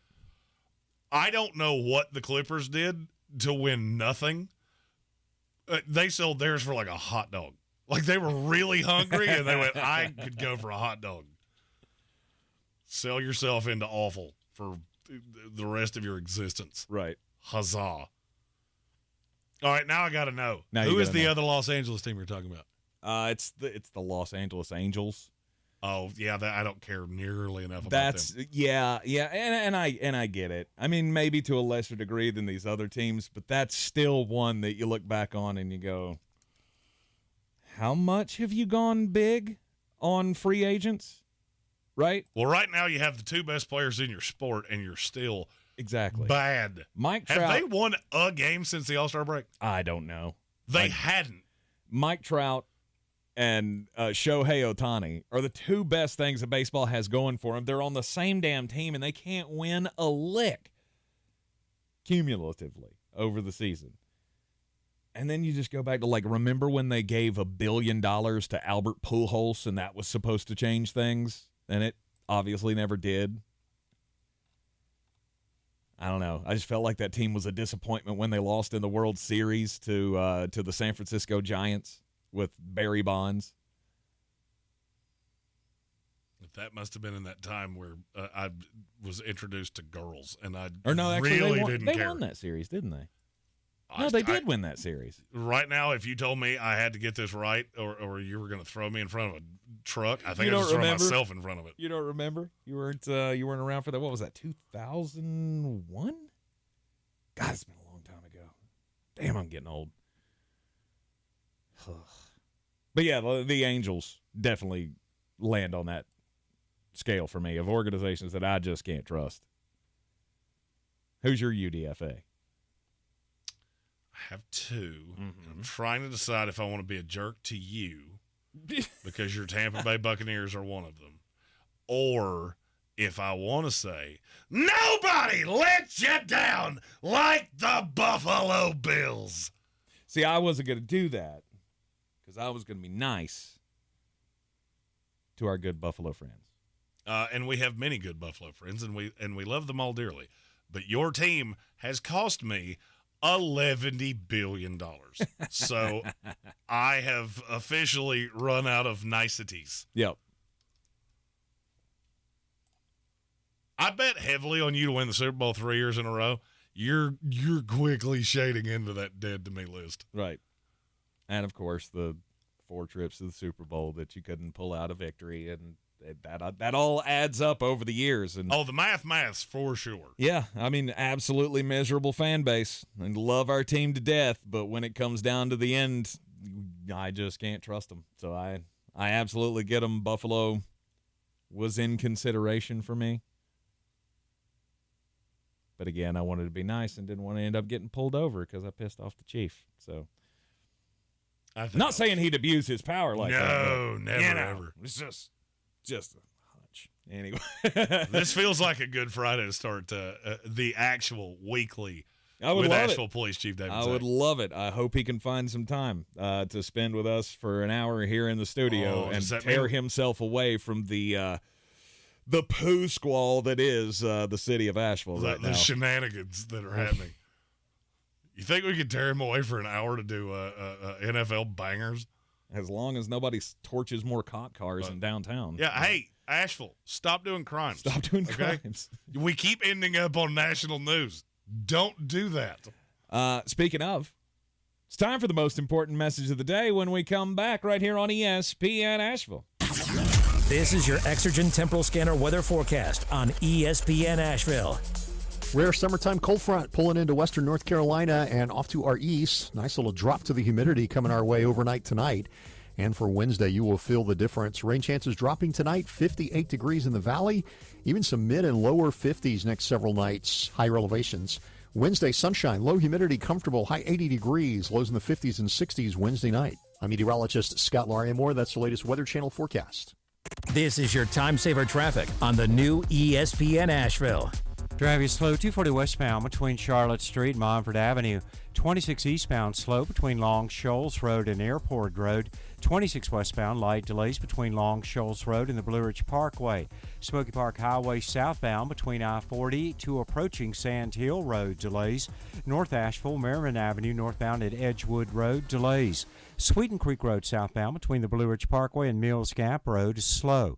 Charlotte Highway, no backups. I'm Lee Minfield with your Time Saver Traffic. This report is sponsored by ComparionInsurance.com. Hi, we're Comparion Insurance Agency. Never heard of us? We know. But to help it stick that our local agents are insurance experts, we're going to say local agent 3 times in the next 5 seconds. Local agent, local agent, local agent. Find us at ComparionInsurance.com. Have you ever noticed that when the afternoon light hits your floors, you can see everything, including dust? So much dust. And that floor dust gets kicked up into the air, compromising the quality of air you and your family breathe. Eesh. Swiffer Heavy Duty Sweeper is the fast and easy way to clean your floors, with ultra-thick pads that trap and lock dust before it gets in the air. Just a couple minutes a day, and dust is gone. Swiffer Heavy Duty Sweeper. Proud partner of the American Lung Association. In a world where thrills never stop, $1 million is on the line, and your fate is decided every 4 minutes by a bunch of random numbers with... Dan, I think Keno's exciting enough without you doing the voice. But my talents add a little something, right?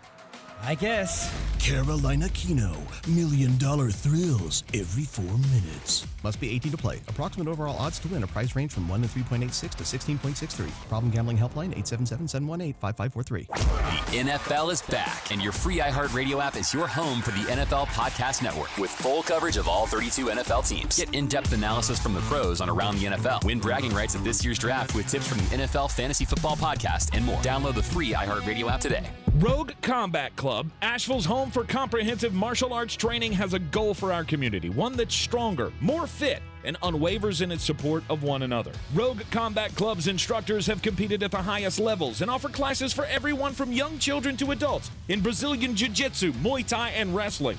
Rogue Combat Club classes can help you boost your self-confidence and self-defense skills while weeding out the egos and intimidation found at other gyms. Join today at RogueCombatClub.com.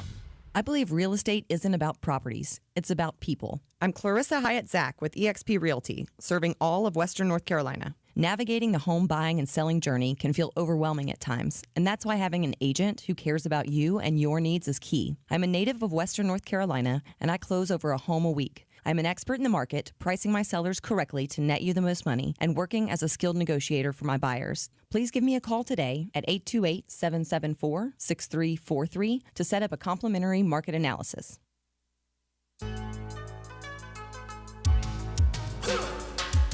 It is the Sportsocracy, and it's time for the most important message of the day. Don't do crimes! Let's go to California, where crimes just seem to run rampant, especially in a little old city called San Francisco. In San Francisco, Jeremy, did you know that they have robo-taxis in San Francisco now? I did not. But they have cars that drive themselves make sense. Exactly.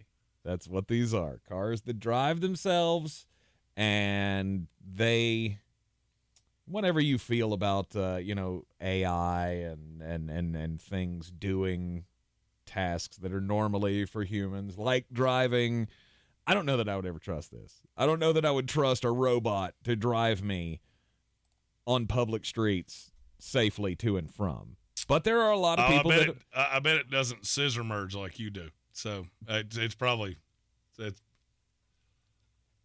or zipper merge or whatever that stupid thing is. It's zipper merge. It's zipper merge. But see, now you've got me going, and I don't know if I can finish this story because the robo-taxis, there's a problem with the robo-taxis in San Francisco, because while there's robot driving, if you're the passenger or passengers in said vehicle, I see where this is headed. There's more ability for you to do other things while you're not having to worry about keeping your eyes on the road. Oh, there's a cavorting in the back seat. Is that where you're headed? 100%. Let's go. There have been numerous complaints and documented cases because all of these robocars come, there's nobody there, right? So they got to watch them somehow. So there's cameras all over these cars. Well, so there's cameras that are catching the cavorting. Indeed. Yeah, indeed. My story in this section tomorrow, the fact that you told this means that I can tell my story, and you told me no 2 days in a row. I'm telling it tomorrow. Yeah, here's the thing, though. I need to know that stuff has not occurred in a car that I am going to get into. First off, like I said, I would never take a robo-taxi in the first place. But I definitely will be swayed against ever taking one again if the first time I try to get into one of those, there's remnants left behind from some activities that may have taken place while I was gone or while I was waiting on the taxi. I'm glad Tank looked into a thesaurus before he told this story. Apparently it's becoming a big problem, and the question that I also have about this is what's happening to that footage? The robo-taxi company gets a hold of that. I know there's somebody that is creating quite the database of home movies from the cavorting that goes on. Oh, I'm sure you can find in it the on robo-taxis. I'm sure you can find it on some nefarious website online. My story is from Colorado, but also Fort Lauderdale, Florida. It's a man going by the name Jacob Turner. He was just arrested in Fort Lauderdale, Florida. The problem with Jacob Turner is that he doesn't exist because his real name is Alan Todd May. Now, you ask yourself, why has this badman been going under an assumed name? Because he escaped from federal prison 5 years ago. He was in prison for running a $7 million Ponzi scheme. That's a lot. What did he do with the money? What would you do with the money if you run a $7 million Ponzi scheme? Rolexes, lavish cars, really nice clothing. How do you get caught this time? Partying in a robo-taxi. If we're playing Family Feud, that'd have been 3. Rolexes, really nice cars, and really nice clothing. Because a picture was taken of him and put into a newspaper in the state of Florida, and some little concerned citizen recognized that Alan Todd May was very wanted by federal agents. He broke out of jail. He was arrested for the Ponzi scheme. He then managed to make over $700,000 in another fraudulent scheme while he was in jail. Wow. He was cashing in unclaimed oil and gas royalties from several companies that he had apparently hacked into. That was what he was charged with to get the federal warrant on him to push him up the list. He was found because he was just living the high life down in Florida, wearing, in the picture in the newspaper, which I am looking at right now, he was wearing pink sunglasses, a pink tux, and a pink hat, which drew a lot of attention to him. So apparently he's a very good fraudster, but he's not real bright. Lay low, buddy. Don't just scream, "Hey, I did some stuff and some crimes, and you should come arrest me." Moron. Not a smart idea. By the way, in case we haven't said this already, don't do crimes. Don't do crimes. This is the Sportsocracy on ESPN Asheville. Earlier in the show, Colin super chatted us and asked us for a quick top 10 linebacking group ranking in the NFL. And so here we go. Ready? Top 10 linebacking cores in the league for 2023. Where you start, Jeremy? We starting at the bottom? We starting at the top? You pick. It's going to be easier for me to go from top to bottom. All right, let's go top to because bottom. I'm going to have to sound this out as I go. All right, who's number one? There are 3 teams I'm considering here. Do you have 3 on the high side? I mean, I think New Orleans probably would be high. Or one of mine. I'm mean, I want to say my team, but I know how you feel about Devin. He has all the talent in the world, but he doesn't use it appropriately. I mean, they'd be in my top. I mean, I don't know if he's top 10, probably. Yeah, I don't know. Philadelphia, maybe. No, they got gutted in free agency. They're playing a bunch of young guys, and one of them just got hurt. For me, it's Saints, Ravens, 49ers, and then there's a colossal drop-off from there. And then I would go Seahawks.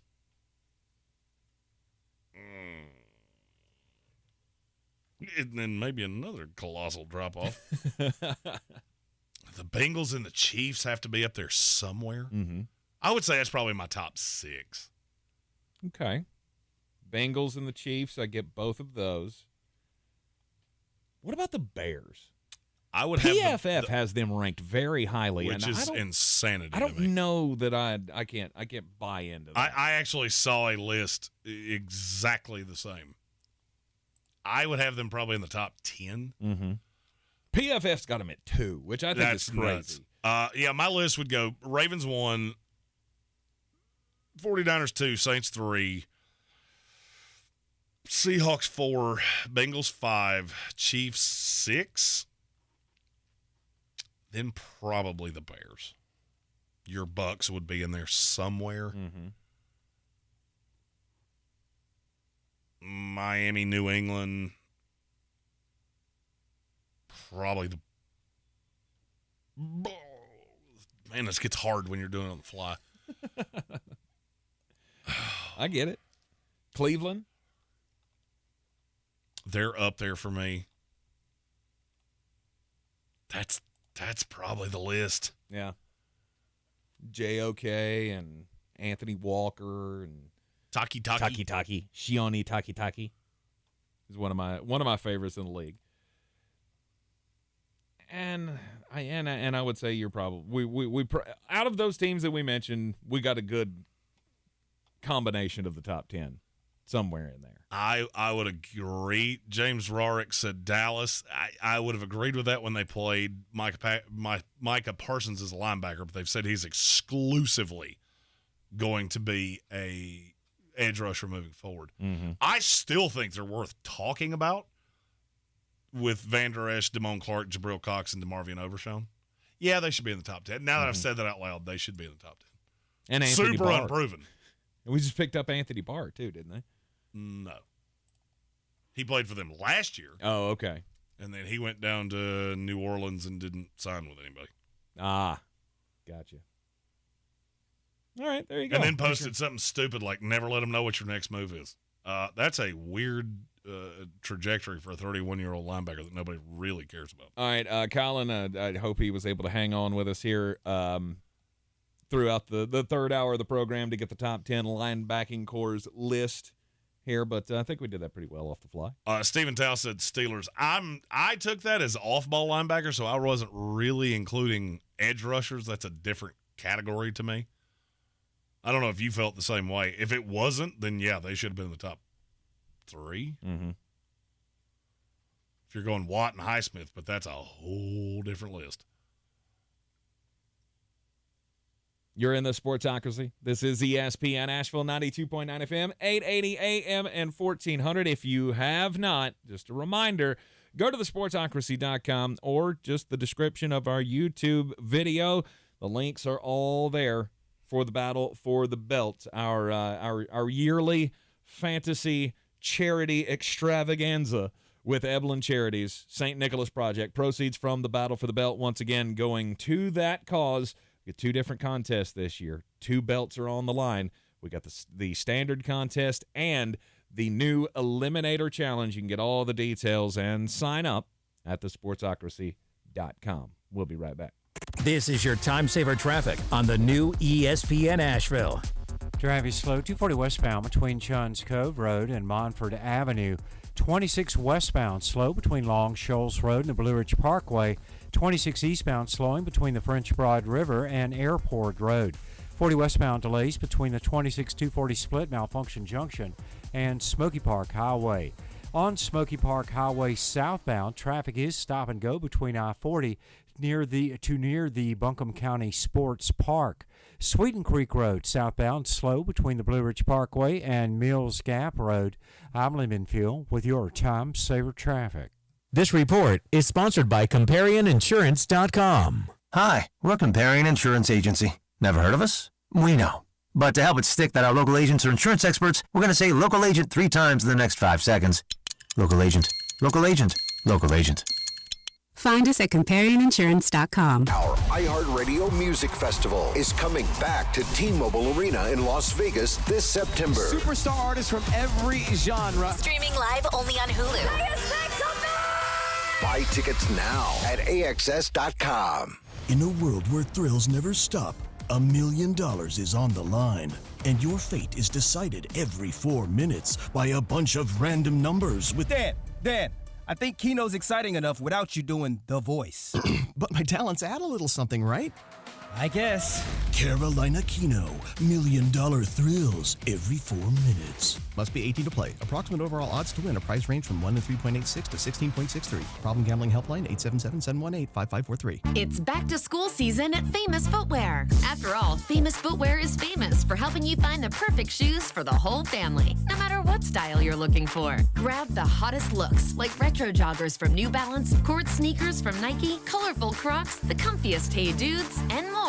Bring in the whole family today and let our Famous Footwear team of sizing experts help every kid find the perfect fit. And for a limited time, get up to 30% off Nike, online, and at a local Famous Footwear. Valid on select styles. Fantasy Football Weekly is the longest-running fantasy podcast in America. Join me, Paul Charchian, for everything you need to lay ruin to the pathetic losers who dare to oppose your burgeoning fantasy juggernaut. That includes preseason advice for your drafts and auction. And in season, we break down every matchup fantasy style with letter grades for each player. Fantasy Football Weekly delivers advice about who to start, who to bench, who to trade, and who to kick to the curb. Listen to Fantasy Football Weekly on the iHeartRadio app or wherever you get your podcasts. If cleanliness is next to godliness, look around the car right now.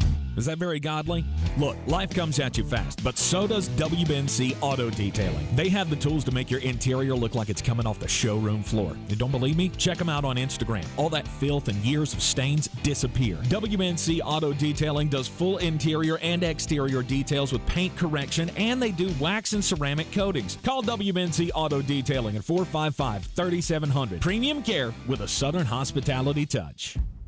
At Ingles, we're proud to sponsor area athletics at all levels. Whether we're building new fields for T-ball, celebrating Friday night rivals, televising college basketball games, bringing the Fan Fest to semi-pro soccer, or taking you out to the ball game at your minor league park. We're here for the fans. No one gets the dedication to the home team like you guys. And we've got all the sports you can handle. It's all in the bag. Ingles. Low prices. Love the savings.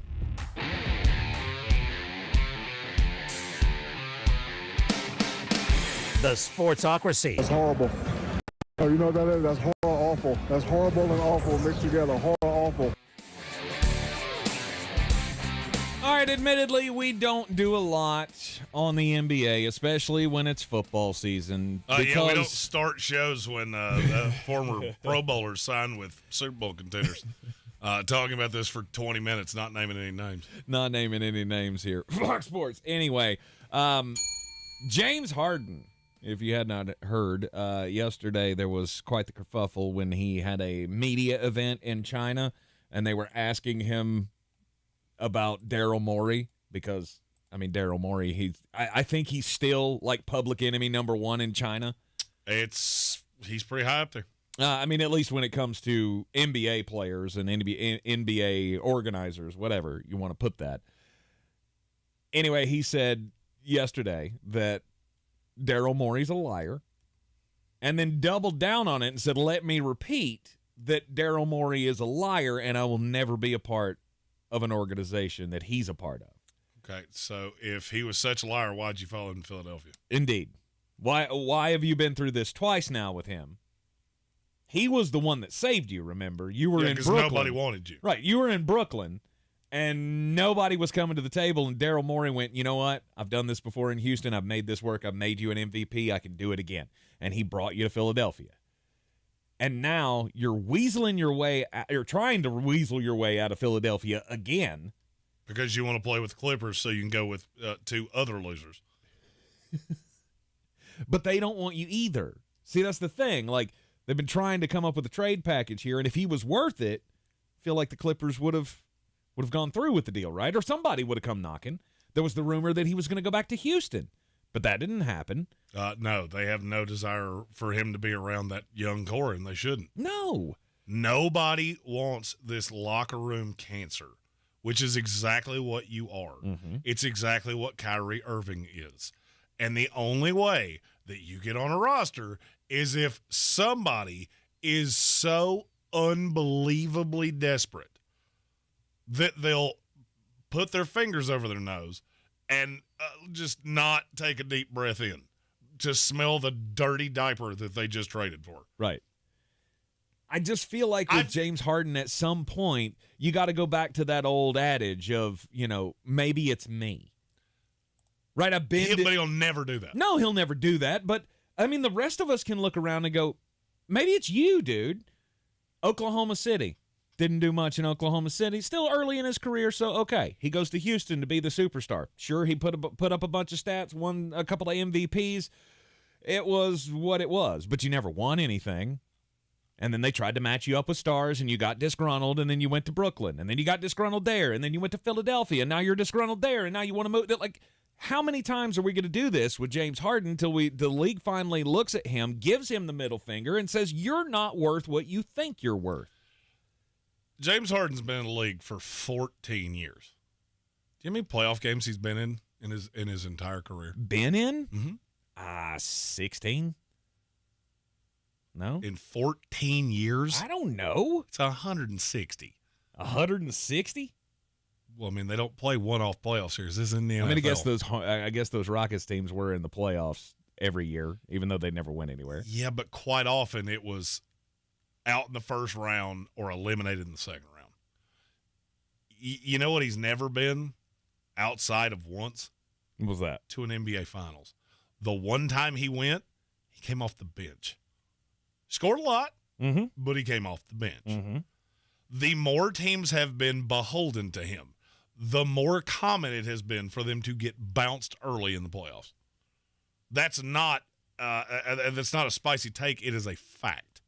Now you're overweight continuously. You're getting older, and you're half the player that you think you are. I'm so glad you put it that way, because Troy Payne also feels like Harden is being disrespected. He is the agent of James Harden. Mm-hmm. And he says, quote, James has a crazy hunger in him right now. Of course he does. It's for Reese Pieces. And said if he got an MVP this season, I wouldn't be surprised. That's what kind of hunger he's got in him right now. I mean, MVP, most voluminous player, maybe, with his kind of hunger. Well, I mean, his kind of hunger led him to looking like me when he got to camp last year.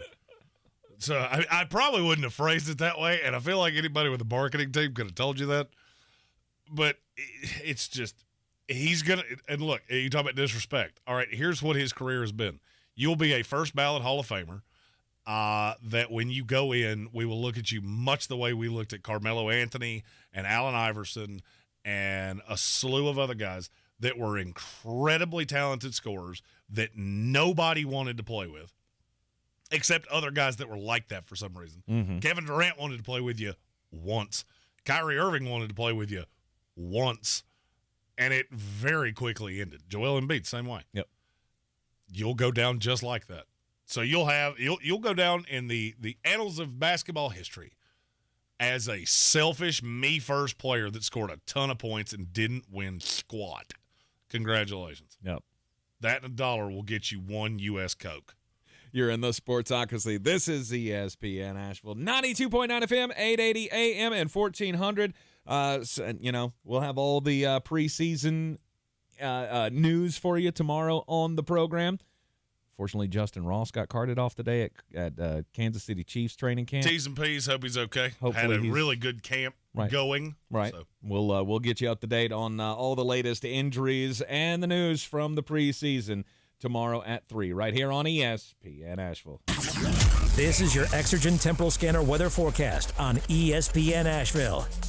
Rare summertime cold front pulling into western North Carolina and off to our east. Nice little drop to the humidity coming our way overnight tonight. And for Wednesday, you will feel the difference. Rain chances dropping tonight, 58 degrees in the valley, even some mid and lower 50s next several nights, higher elevations.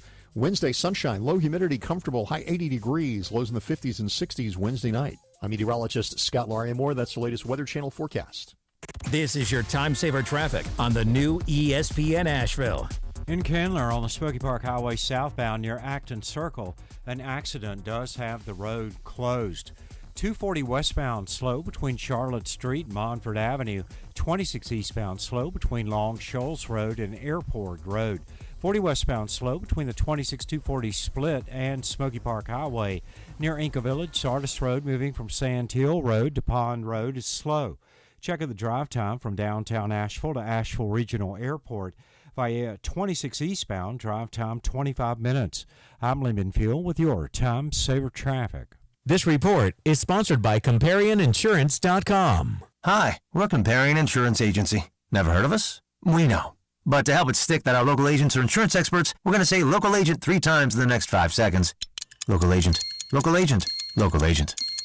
Find us at ComparianInsurance.com. Spring in the South means the return of Atlanta Braves baseball. There's a liner out towards center field. It will lay down. Here comes Ronald. Braves win it. The 2023 Braves load up for another huge season. The Braves play here on ESPN Asheville. From the Ingles Studios, this is ESPN Asheville, WPEK, W225CJ Fairview, WMXF Waynesville, and iHeart radio station.